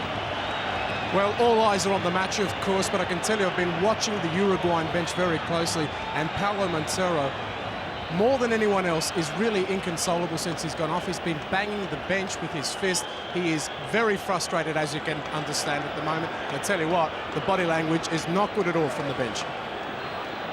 Thank you, Andrew. Here we go. First period of extra time. 15 minutes each way. No golden goal. Away goals would count double. Australia have dominated plenty of games in world football. Copped a sucker punch. The difference is we've got the tactical plan. Make sure that doesn't happen tonight. This last 30 minutes, Simon, it's not about tactics, it's about belief. It's about belief in the shirt, belief in what you're trying to achieve. To me, it looks as though this bunch of players have got it. Certainly all hope so. They've got some defending to do here at the start of this first period of extra time. The crowd needs to lift Australia as well, because there's some tired legs out there, not just on the Uruguayan team. They need to play their part. Dario Rodriguez launches a huge bomb into the Australian area. Mark Schwarzer, safe pair of hands. Now here's Brett Emerton. Through a phenomenal amount of work on that right-hand side. Throws it towards Viduka. Beautifully controlled. Cahill, there's nobody in the box for Australia at the moment. One corner. Really slow to get there into the wide area. The Uruguayan's gone down. a touch of cramp, or just picked up a slight knock. It's Dario Rodriguez. He's back up on his feet. Fasati can't afford any more injuries. Corner Australia. Everybody on their feet at Telstra Stadium. Bresciano's delivery at the best. Here comes to try and meet the header. It's Grella. Viduka. Real battle with Lugano. Chipperfield out to Kuhl. Kuhl trying to take on Diogo. Around the outside. It's a tough ask. He's a very good fullback. Plays for Real Madrid, no less. I just get the sense Harry Kuhl is going to have a big say in the outcome of this football match. In that second half, he had 2 or 3 times when he was running with the ball forward in open play. Once or twice, almost got him behind them. If he gets that chance against a tired defence, extra time, I think he might settle it. Australian fans trying to get behind the team.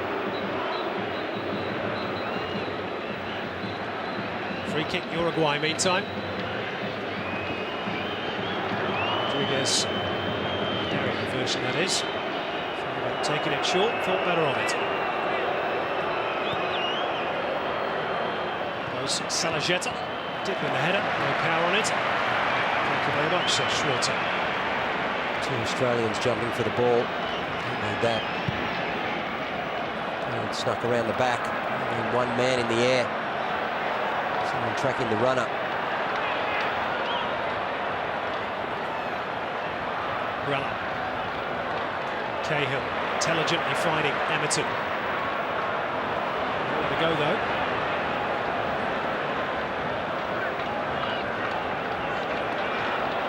Neil. Now Tim Cahill is moving into Guillermo Rodriguez. Possibly Bresciano as well. That's the right decision. Timmy Cahill. Just gave Rodriguez a nudge in the back. There's 2 players here for Australia. Cahill knew if the defender misses that, he's in. He's just tried to help him on his way. I don't mind when Lucas Neal gets that ball forward early. It's when you get bodies there, do look in trouble.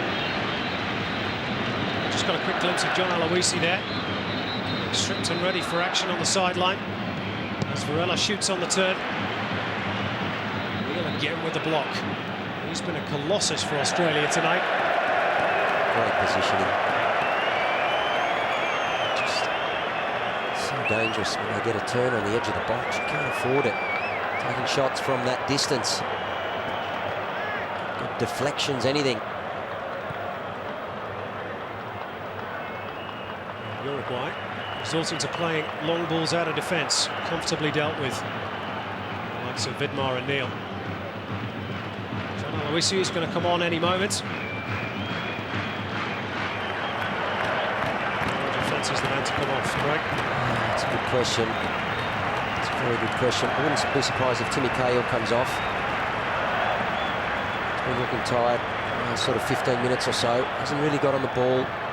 He's not getting forward when we counter-attack. He's not getting himself in the box. Well, offside against Mark Viduka. That means they can make the change, and it's Marco Bresciano who's going to be the man to make way for John Aloisi. He's been the hero of the night so far, Bresciano. That he has. That he has indeed. He gives him a warm reception as he comes off the park. There's another one who was just tiring. It's going to take a massive effort from every gold shirt. John Aloisi did the business for Australia and Germany earlier in the year. Be the hero tonight. Uruguay looking to make another change as well, which will be their 3rd and final one. Looks like it's the flying winger, Fabian Stoyanov. time, here's Pablo Garcia. Guillermo Rodriguez. Salajeta. Ankle tap by Neil. Free kick's taken quickly. Varela. Now, Varela. Oh, just flies past the post. Not sure it was a foul from Lucas Neal. I think it was pretty hard done by, actually. That's the second time they've had easy strikes outside the box. There's plenty of time in extra time. Need to make sure keep the gate shut at the back.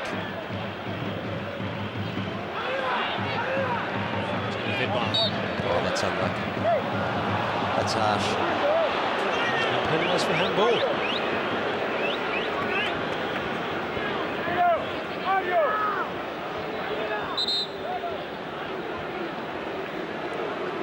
Uruguay about to make their third and final change. It's like for like Mario Reguero for Stoyanov, young man who plays his football in Spain for Cadiz. He's earning rave reviews. He's got searing pace. He caused the Socceroos a few headaches on Saturday. He came on as a replacement.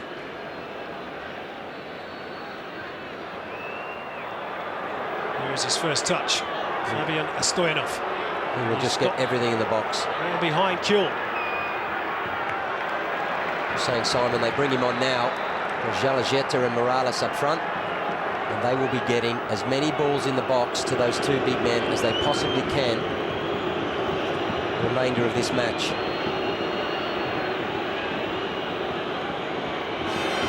Set piece for Australia to defend. Again, it was Guillermo Rodriguez. Got a clean header in, just couldn't keep it down. These are nervous moments for the Socceroos. Just lost control at the moment. Uruguay, a couple of fresh legs. Putting their foot on the ball, their build-up's better. They're a little bit more tired. They're not pressuring them so high up the park. They're playing out of defence now. He loses out. It's a this ball. Really is a case now, Craig, of who's going to blink first. Garcia just ran straight into Aloisi. So here's the legs go, Simon. Extra time. It's all about just keeping the mind sharp. If you switch off for 1 second, the details, as Hiddink repeatedly says, the details leave one man free. The details in attack. This type of situation, the delivery. Tony Vidmar's up from the back. I think will always be a threat. Referee's got some sorting out to do. Aloisi, of course, plays in Spain, so he'll converse quite easily with the Spanish official.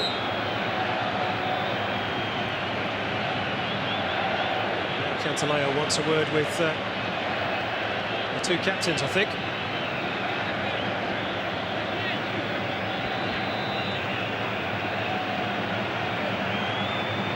All sorted out. And they can get on with the football. Chipperfield's delivery. It's the right idea again. Cahill the target. Carini for the first time tonight. Shows a very safe pair of hands. Ball too far. Left boot curling in towards the keeper. Too much height. Too much height there for Grella. Now this is a real chance for Uruguay. Round the back of Lucas Neal. Into the near post. Beaten away by the Australian defence. Yeah, brilliant. Brilliant defending. Brilliant defending. Poor work from Grella. The ball was bouncing, came out, was sold far too high up the park. Left Emerton with two guys running at him. Wasn't able to control the header. Stoyanov was in. Three men threw themselves at the ball. Another corner to defend for the Socceroos. Away by Vidmar. Retrieved by Pablo Garcia. Thump clear by Mark Viduka. Socceroos living on their nerves at the moment. Ball again won by Uruguay, but Schwarzer says, I'll have that. And that's a good delivery out to Kuhl.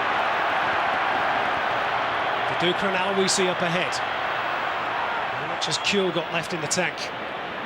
3 blue shirts alongside him, and 3 was more than enough. His first time, and Kuhl's done ever so well. He has done. He has done. He's fighting, Harry Kuhl. He's fighting. The crowd on the far side are giving it some as well. They're hugely involved in this game. Every time a player gives something extra, it means something.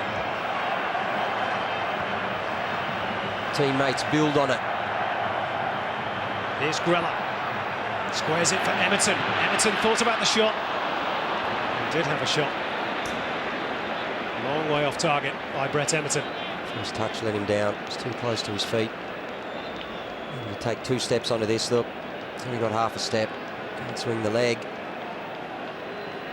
I like the attitude of Harry Kuhl. Every player has to give more than they've got. Lucas Neal fell a bit awkwardly there. He's going to need a bit of treatment. Not so much the challenge, but it's the way Lucas Neal fell. Small on the back job.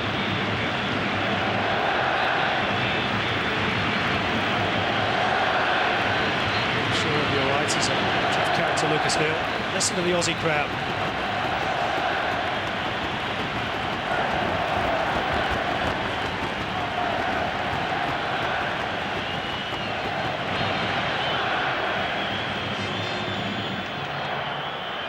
Flicked on by Viduka. Well, Garcia was there. Viduka backed into a corner. Free kick. It's all right. They're way out there. 3 on 2. Chipperfield had gone forward. Probably didn't need to. There's no advantage played.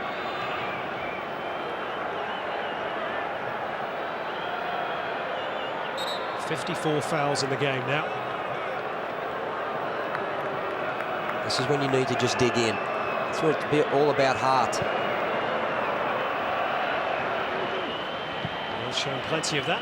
It's done brilliantly. Harmlessly through to the goalkeeper, and we've got some news from Andrew Orsatti. Simon, very interesting. I can see a few Aussies warming up, including Zelko Kalas, and I just wonder whether or not Hiddink is toying with the idea of bringing them on should this go to a penalty shootout. Well, that's interesting. I think Mark Schwarzer is the expert in saving penalties, isn't he? Yeah, I'll back either of them. Schwarzer, I still remember watching in '93 against Canada, saved 2 to get us through to the Argentina playoff. He was only 21 at the time. Showed a lot of strength. I'll back him. Do we back Australia to score from this free kick? This would be an opportune moment to score. First period of extra time is nearly up. Foul on Kuhl. Provides them with this free kick. Again, the crowd rises. Plenty up from the back. It's a deep one towards Aloisi. On the volley. Blocked by the Uruguayans again. And the whistle goes, the end of the first period of extra time. And yet again, the roar, Craig, remains in the throats of the Australian fans. That's pure Australian football. We can't do it easy. We haven't done it easy for 31 years. We're not going to do it easy tonight either.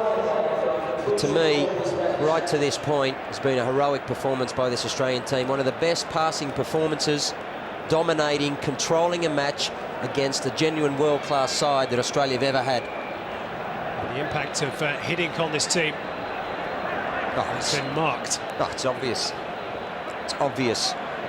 It's nothing short of brilliant, and if he gets us through tonight, he's a magician. But these guys deserve it. Ned Zelic said at the end of the game, it means nothing in international football. At the end of the day, you've still got to take the chance. These guys here, 13 of them so far, the whole squad, 42 or 45 right through qualification. 435 former players pulled on this green and gold. And of course, the late and great Johnny Warren. It's probably time to evoke the name of the great man, Simon. He's here with the boys. All those former players willing them on. They have got to get over the line. Well, the second period of extra time is about to begin. You can sense the tension and the excitement amongst the Australian fans. Players must be feeling this wave of energy from the crowd. 83,000, and that man will be a legend if Australia can do it tonight. They certainly worked hard enough for it. Chances have been pretty few and far between, certainly from inside the box. Can they find one chance and one goal in this final 15 minutes? If not, it'll be the shootout. Offside flag up against John Aloisi. Need to keep bodies back. Uruguay have shown in this game they're not too often going to break us down with their passing. Sling some balls in from wide areas. One thing we don't is to be caught short a man in the centre of defence. Can afford to be a little bit cautious. John Aloisi's got fresh legs. Again, Luis Medina Cantalejo is coming across to the Uruguayan bench. And another official is told to leave the dugout. It's two, by my reckoning.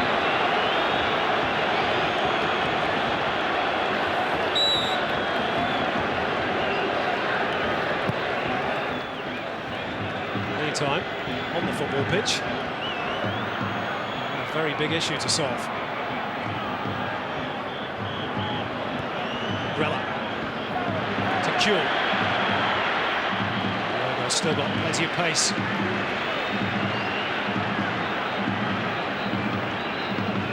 Essentially, Australia now have, I suppose, a front three of Kuhl, Viduka and Aloisi. Surely they can find a goal from somewhere.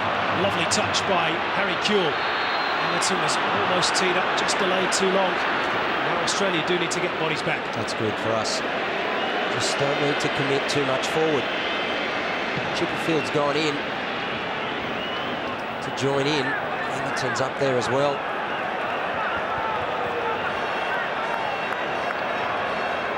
We're capable of scoring here without getting everyone forward.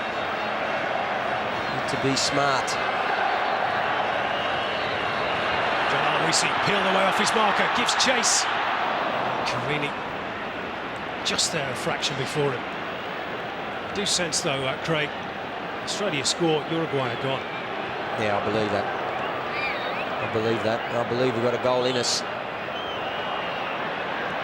Salajeta, the other end. 50-50 ball, and Kuhl wins it. Beautiful. He's not happy about the studs up either.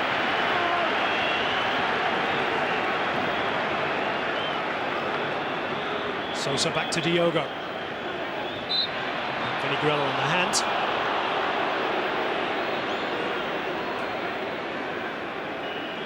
Free kick Uruguay. 3 minutes into the second period of extra time. Marco Bresciano's goal. Hamilton's limping badly. There goes the 35th minute. He's got cramps. Josip Skoko's coming on.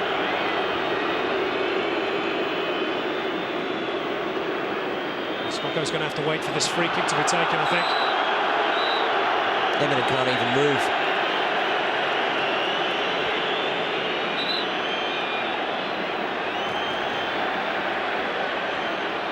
He's really struggling, is Brett Hamilton. He's just saying to the referee, they want to get him on now. They want to make a change. Cantaleo says you'll have to wait. Well out. Meat and drink for Schwarzer. Beautiful. Will the instruction be to kick the ball out of play so they can make the change? Just yet. Awkward bouncing ball for Diogo. Kuhl's in there. Just wouldn't go Australia's way. Ball's away by Sosa. Salajeta. Stoyanov. Well, still there, making Brilliant the challenges. Aloisi. Free kick given. He's done well, drawn the foul. Now we get Skoko on. Emmerton can't get off quick enough. Just waiting for the referee to look the right way because he's looking Richard Morales. Aloisi's got a problem with Lugano. Some jostling. Tempers frayed.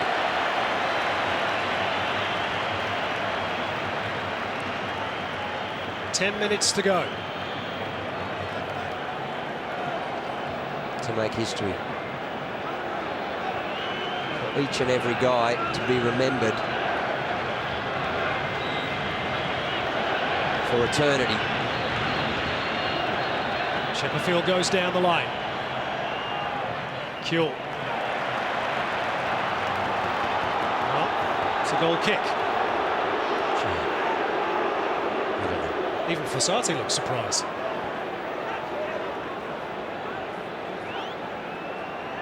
Skoko, fresh legs. Centre of midfield, Garcia there with him. Very tired. It's a match-up. Could do something for us if he can get the ball to his feet, Skoko. Can beat a man. Take set pieces as well. And penalties, of course. Skoko, best first touch. Picked up by Grella. Best pass by Vinny Grella either. He's recovered well.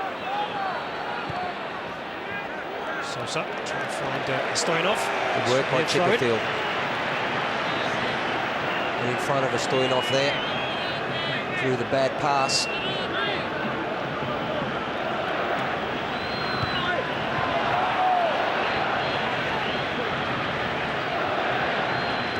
Attention. Fossati's just thrown a ball into the back of Chipperfield. Come on. No, it's tense, but have some class. He's had one or two tactics, hasn't he, throughout the two legs, Jorge Fossati. As usual, he's pleading innocence.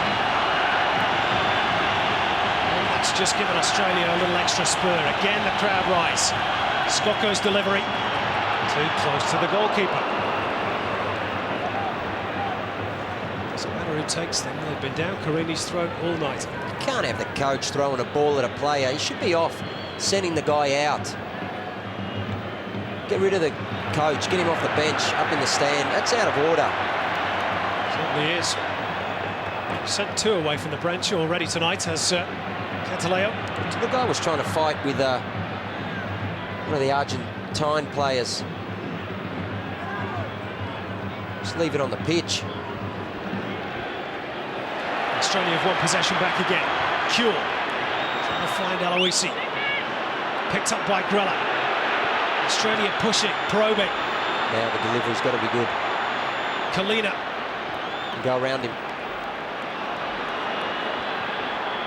Good ball. Skoko. Bit of space for Josip Skoko. Cut out by Pablo Garcia. It's made a difference. Skoko. Fresh legs in the middle. He's a presence now. Right on there earlier. Good little dart in behind the defence. 5 gold shirts to aim for. Again, the whistle has gone. Foul by Tim Cahill on this occasion. And again, some afters. Well, it's been niggly. Referee, I don't think has helped at times, Craig. He's been a little whistle happy. He's hitting implacable as ever. I just think there's some things that the assistant referees could and should have seen. All the stuff behind play, you know it's coming. I think the boys have dealt with it well. Again, it's all about preparation. Keep their minds on the job. Didn't get drawn in. Cahill finding Jason Kalina. He's almost at right back. Back to Cahill.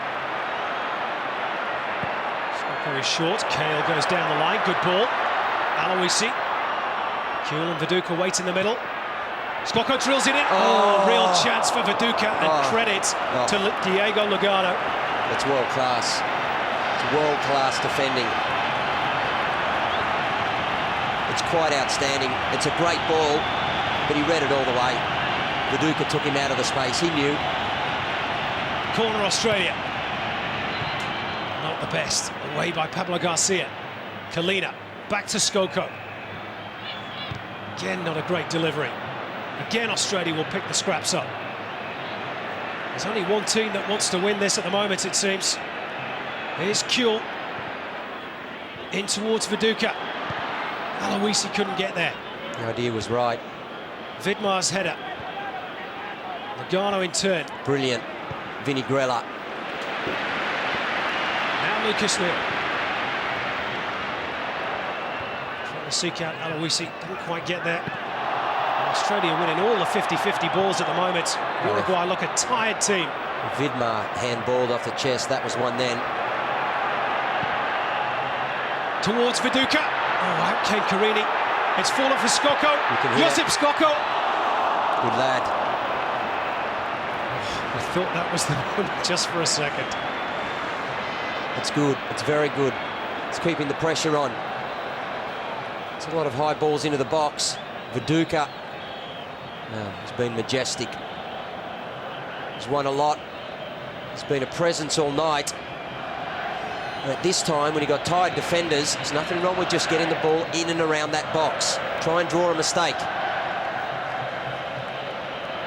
Salajeta run out of it by Skoko. Oh, whistle's gone again by Cantaleo. I'm not sure about that one. He's certainly been happy to blow it. Doesn't let much go. Not too many complaints though at the moment. Well, surely Australia can't blow it. 3.5 minutes left. Lucas Neal on Morales. Pablo Garcia's ball in. Lucas Neal. You've got to get to it. Morales. Oh, Morales! Oh, metre or two wide of the post. Oh dear. That's just tired legs, that. You can hardly stand the tension. This is where it's difficult. You get the ball out, as soon as it's delivered back in, you've got to be close to people. Should have had someone near him. Lucas got across.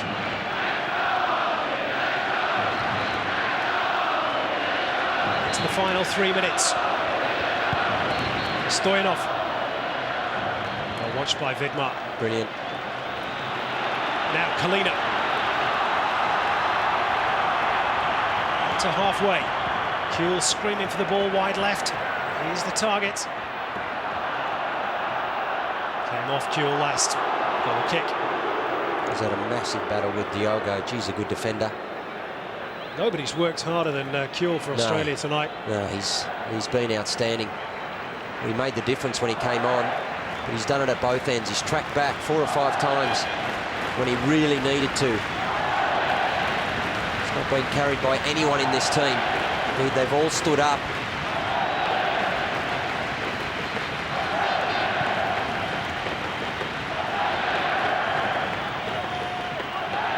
Chipperfield's header. Aloisi. Stoyanov.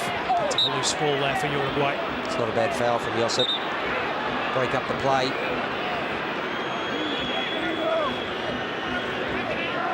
Just about 90 seconds left. They need bodies. Extra time. Schwarzer might have to come off his line. He's got to be strong. Pablo Garcia's ball in. Oh, and a real chance here for Australia. Oh, brilliant. Good work from the big man. Gee, it's a tight header. No power. Go now. Now you go. Kuhl's ball. Too far for Aloisi.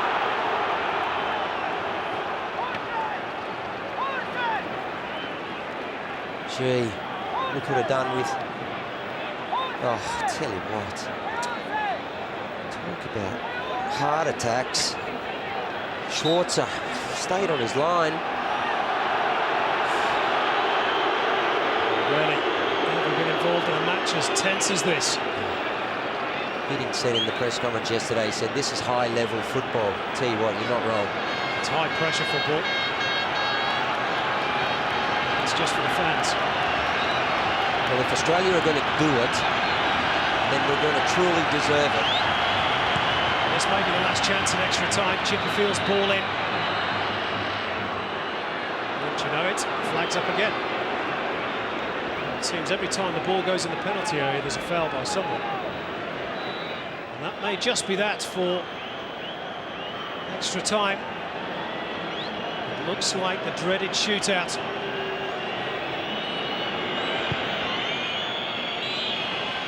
There it is. Penalty kicks will decide a place in World Cup 2006. Australia's destiny will be from 11 metres in the capable hands, we hope, of Mark Schwarzer. Craig Foster. We're told that there will be a toss of the coin to decide who goes first. So the two captains called together, Mark Viduka and Pablo Garcia. Of course, Paulo Montero, who probably would have taken a spot kick, I would have thought, for Uruguay. Absolutely. He's been substituted. Makoba is shooing for a penalty. He's off as well. Any of you at home, even remotely religious, now's your time. Say football's a religion, and it is for all of us. You've got to feel it down to your soul, but tonight, say a prayer for these boys.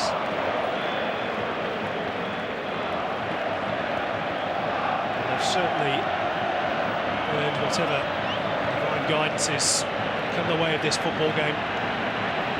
They've worked so hard for the green and gold tonight. Schwarzer, I can tell you, is making his way towards the goal to our left. Probably the calmest man on the pitch. He's faced plenty of penalties in his time, got a reputation of being a shot stopper from 11 metres. Saved one on the final day of the English Premier League season last year against Manchester City. And earned Middlesbrough a place in Europe, so he's used to the pressure. Fabian Carini, of course, is an experienced stopper as well. Just can't think about what's riding on the penalty. These guys are good enough to put it in the back of the net. Well, it's Harry Kewell who's going to go first for the Socceroos. If you thought 90 minutes in extra time was drama, you ain't seen nothing yet, folks. Here we go. It's Harry Kewell against Fabian Carini. First penalty, Australia. Beautiful. Goal. Beautifully put away by Harry Kewell. Sheer class, Harry. Sheer class. Wasn't ever in any doubt. No. Not with the game he's had tonight. You don't have the career he's had for being a shrinking violet. You step up and you get the job done. 1-0 for Australia in the penalty shootout. Now, next up is the man who scored the only goal in Montevideo. It's the left-footer Dario Rodriguez. Both benches linked arm in arm. Rodriguez against Mark Schwarzer. Save by Schwarzer! Great save! He's done it again! In the shootout, Mark Schwarzer is the hero for Australia. It's a massive save. It's huge. It is huge. He stood his ground beautifully. I liked it when Rodriguez stunted his run, not once but twice. Schwarzer's fast off his line, he's mobile. He didn't move early, waited for the kick. Mark, you've done it once, son. You can do it again. Nice height, it had to be said. Listen, still a long way to go in this shootout. You still need nerves of steel from the spot. Next up is Lucas Neal, who's had a great game. It's Neal. Oh, it's 2-0. Australia 2-0 up in the shootout. And Lucas Neal was the calmest man on the pitch there. Pressure, what pressure? 2 steps, thank you very much. Pick the spot, knew where he was going, urging the crowd on Lucas. Oh, it's tense. The It's guys so tense. on halfway, arm in arm. Team spirit for the jersey. Now here's Gustavo Varela. Another save from Schwarzer and Australia, and nearly there. Varela. Oh, it's just underneath Schwarzer. It's too good. Again, he held his ground, Schwarzer. He's reading them, he's not going early. It's worked once. Tony Vidmar. What a way to cap off a memorable career. Well, Vidmar was the man who captained Australia to a famous victory over Brazil in the Confederations Cup a few years ago. Drawn 14 years experience as a pro. Surely he's never had a kick as important as this. Well, he's done it all. He has done it all. He's seen every situation. He hasn't seen this. Just pick your spot. Come on, Tony. It's Vidmar. Beautiful. It's beautifully put Good away. on you, son. 3-1, Australia in the shootout. And they're Outstanding. edging closer to the World Cup. He's the hero. Tony Vidmar is the hero tonight. Bresciano finished the goal. Tony Vidmar's been a colossus in the tradition of Yankos and the rest. He's been massive. Now, a lot of responsibility on a very young man's shoulders for Uruguay. Fabian Stoyanov against Mark Schwarzer. Here we go. Beautifully tucked away by Stoyanov. Yeah. 3-2. Must get this one. You must get this one. Have to score. You must go to 4-2 and put the pressure on their on this next kick. Now, as you open the door, possible 3-3. Mark Viduka, and rightly so. He's played a captain's role, Mark Viduka. Graham Arnold can't look. Viduka. Oh, he's put it wide. Would you believe it?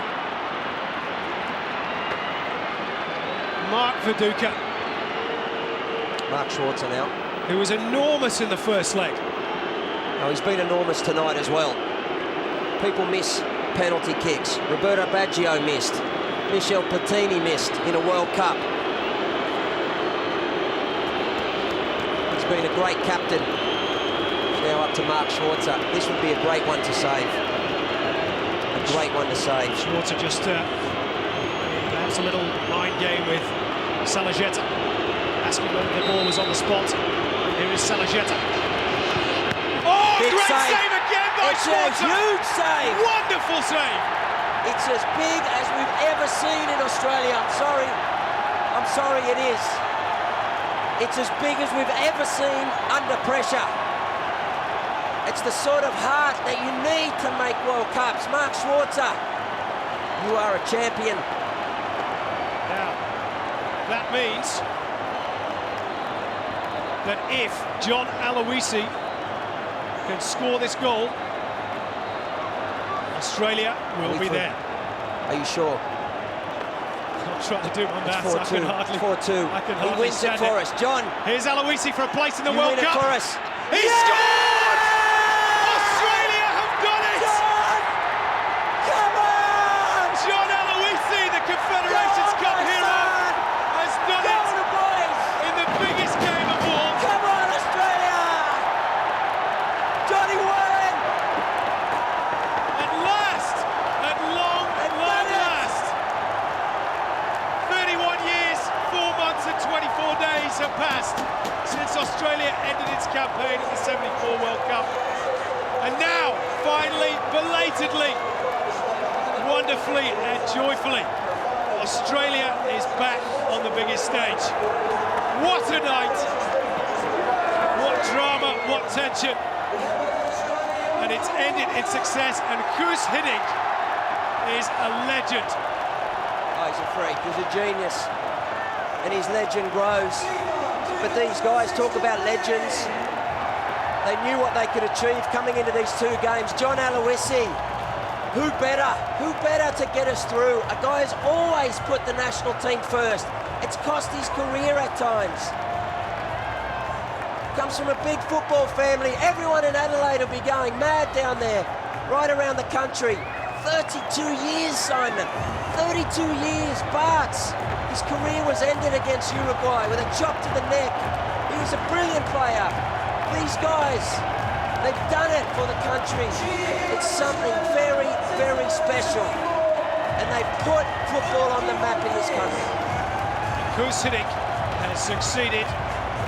Before him, Frank Arok, Terry Venables, Eddie Thompson, Frank Farina, all tried so hard. But tonight is Australia's night. They've deserved it. They've earned it. They said it was their time. It is their time. I tell you what, Greg, may not have been born in Australia. And tonight, I am, you are, we are Australia.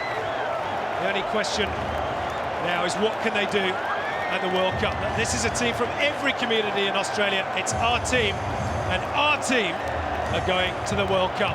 And Johnny, you told us so. Let's go down to Mike Tomalaris. Johnny Warren did tell us so, everyone. And John Aloisi, can you believe what is happening here? 32 years, the curse has been broken. Yeah, finally. We thought it was going to happen. We've been dreaming it for 32 years, and we couldn't ask for a better finish. With 83,000 people here to watch us, 20 million people in Australia following us. We just can't believe it. You know, you've been part of the squad for so many years. There's been so much heartbreak, but finally you've done it. Finally, yeah. It's been three campaigns of mine, and I played with some great players that never made the World Cup. And I'm just happy, you know, at my age that I finally made it.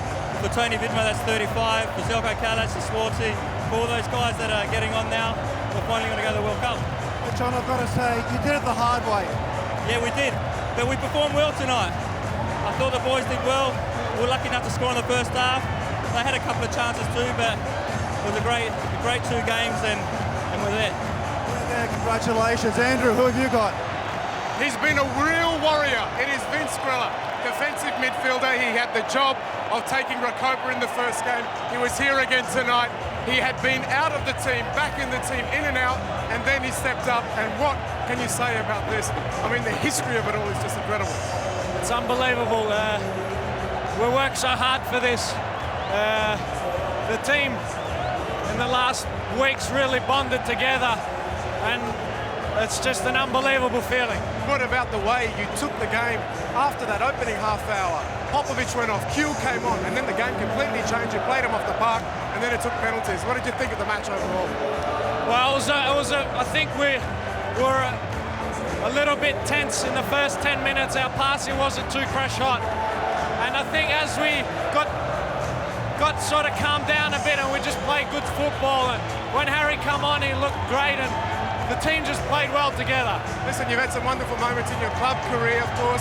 You got to a place you always wanted to play, being in Italy Serie A, and now you're going to a World Cup. I mean, it's a bit early, I guess, to pinch yourself and think, what does this mean? But can you quantify it right now?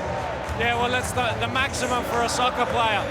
My first dream as a young player was to play in the World Cup for my country, and the second was to play in Italy, so I'm a very lucky person, and I'll make sure that I honour the shirt every game I play. Well, you've done so already. Congratulations, Vince. Congratulations to the boys. There he is, Vince Grella, defensive midfielder, going to the World Cup. Another dream fulfilled. Let's go over to Mike Tomalaris, I believe, with Tony Vidmar. That's right, Andrew. Tony Vidmar, 4 years ago, you left the Centenario Stadium in tears in Montevideo. 4 years later, look at you. You're a World Cup. It's so shocked now. It's just, we basically battered them. We really dominated the whole game, whole 220 minutes, and the composure we right at the end with the penalties was fantastic. And I'm speechless. I don't know what to say. So you played the game of your life. Many people are saying this was probably your best campaign, the best 2 games that you had home and away. Would you agree with that? Yeah, pretty close. Yeah, there's some games that stick out of my mind, but this was it. It was now or never, and unbelievable. And Tony, some of those critics had written you off. Yeah, well, I think the boys are going to go in the kitchen and make some humble pie, because a few have got to eat it now. Well, congratulations, Tony. After 4 campaigns, you are going to the World Cup, my friend. Yeah, fantastic. Thanks a lot. Hey! Tony Vidmar, a very happy man. I tell you what, after years of heartbreak, Australia is going to Germany in 2006. They certainly are, Mike. And look at these scenes around Telstra Stadium. Well, it's been a long old wait, and it's going to be a long old night. Fabulous scenes, and how these players have earned it. Men at work on the PA. The celebrations will go on long into the evening. John Aloisi, the hero for the penalty kick, or the final penalty kick. He'd been joking with his former colleague at Osasuna, Richard Morales, about who would go through, and Morales apparently told him that if Aloisi scored and Australia went through, he'd wring his neck. So I'm sure John Aloisi won't mind that. But these are marvellous scenes, and scenes that you'll see replayed over the coming days and weeks and years. 32 years of hurt are over. Australia are going to the World Cup. Ladies and gentlemen, this is a night Australian football will never, ever forget. Australia is going to the World Cup. Let's salute the 2006 Socceroos. And in a big Australian welcome, let's bring him up on stage, led magnificently by their captain, Mark Viduka.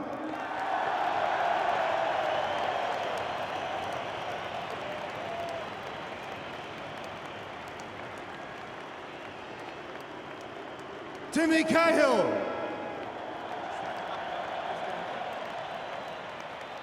Josip Skoko. Lucas Neal. Ahmed Elrich. Archie Thompson. Scott Chipperfield.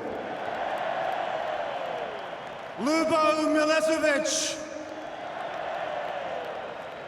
Tony Popovic. Vince Grella.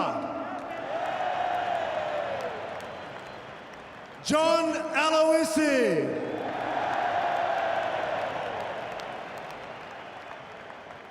Michael Thwaite. Stan Lazaridis. Zelko Kalats. Marco Bresciano.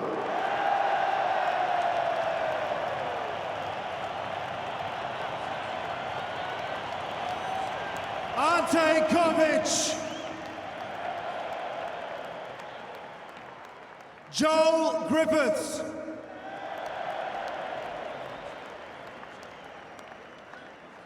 Luke Wilkshire. Mark Schwarzer.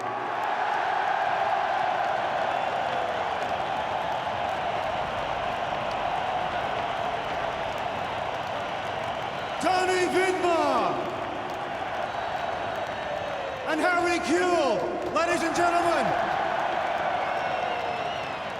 these boys are going to the World Cup next year.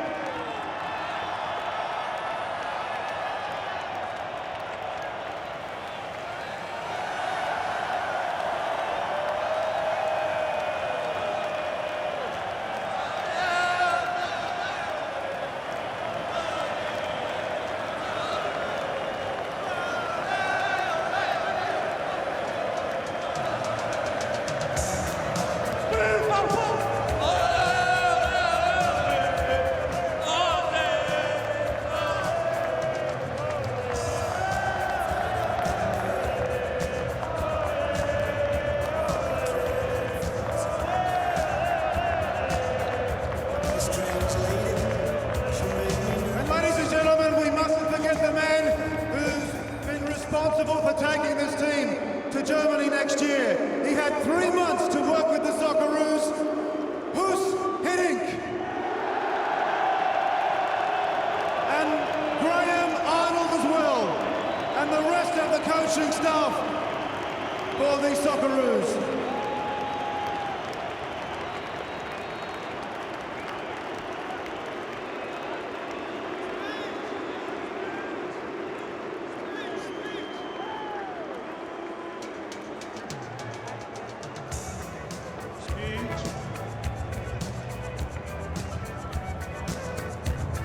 say something? First, congratulations. You only had 3 months to work with this squad. We're all calling you Saint Hoos now. I had just 4 weeks to work with them, and they were so great, these guys. Sometimes it was a little bit tough, sometimes a little bit too harsh, but at the end, this is a great bunch of guys here.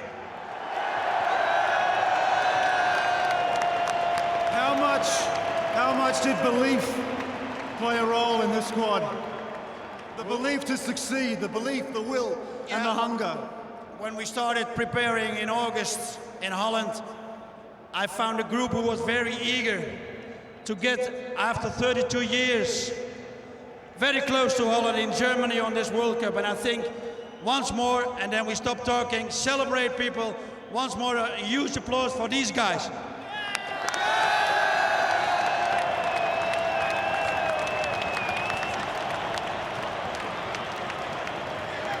Ladies and gentlemen, thank you for your attendance, thank you for your time. Remember this night for a long, long time, I'm sure you will.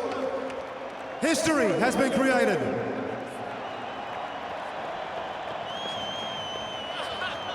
Get in there!